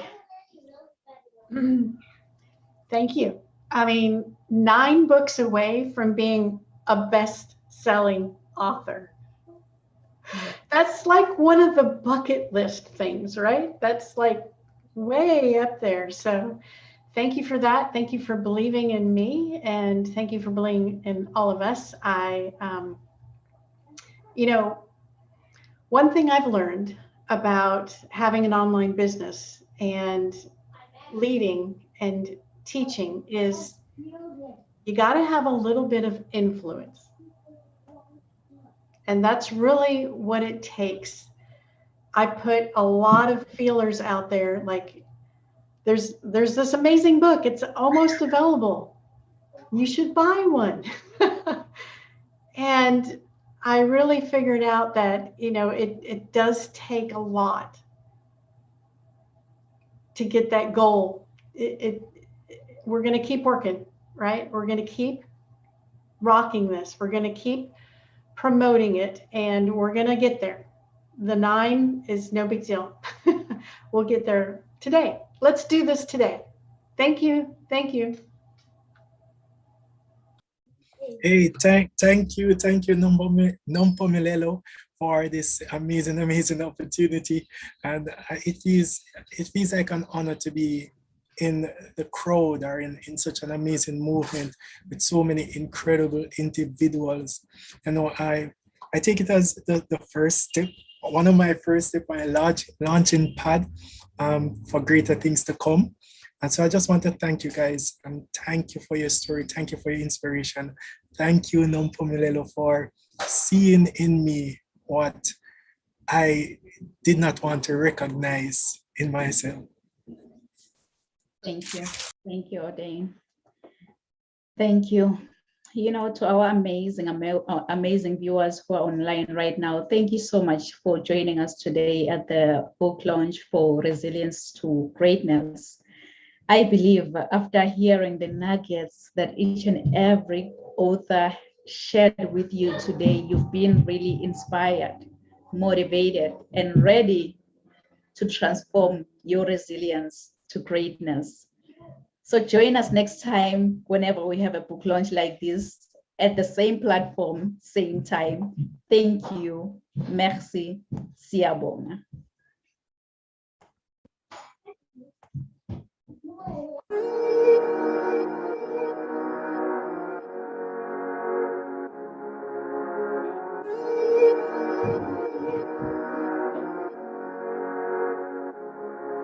Let him laugh, let him weep, let him yell, let him sing. All they wanna say. Let him lay me traps and men to pray to Jehovah, me I pray. Let him laugh, let him weep, let him yell, let him sing. All they wanna say. Let him lay me traps and men to pray to Jehovah, me I pray. Let I be me instead of playing games. For chasing fame, let somebody sweat the lack of flames. No, living my life to the fullest and shout out my halala to the fullest. Let my lungs out. I'm still rising up to greater heights as long as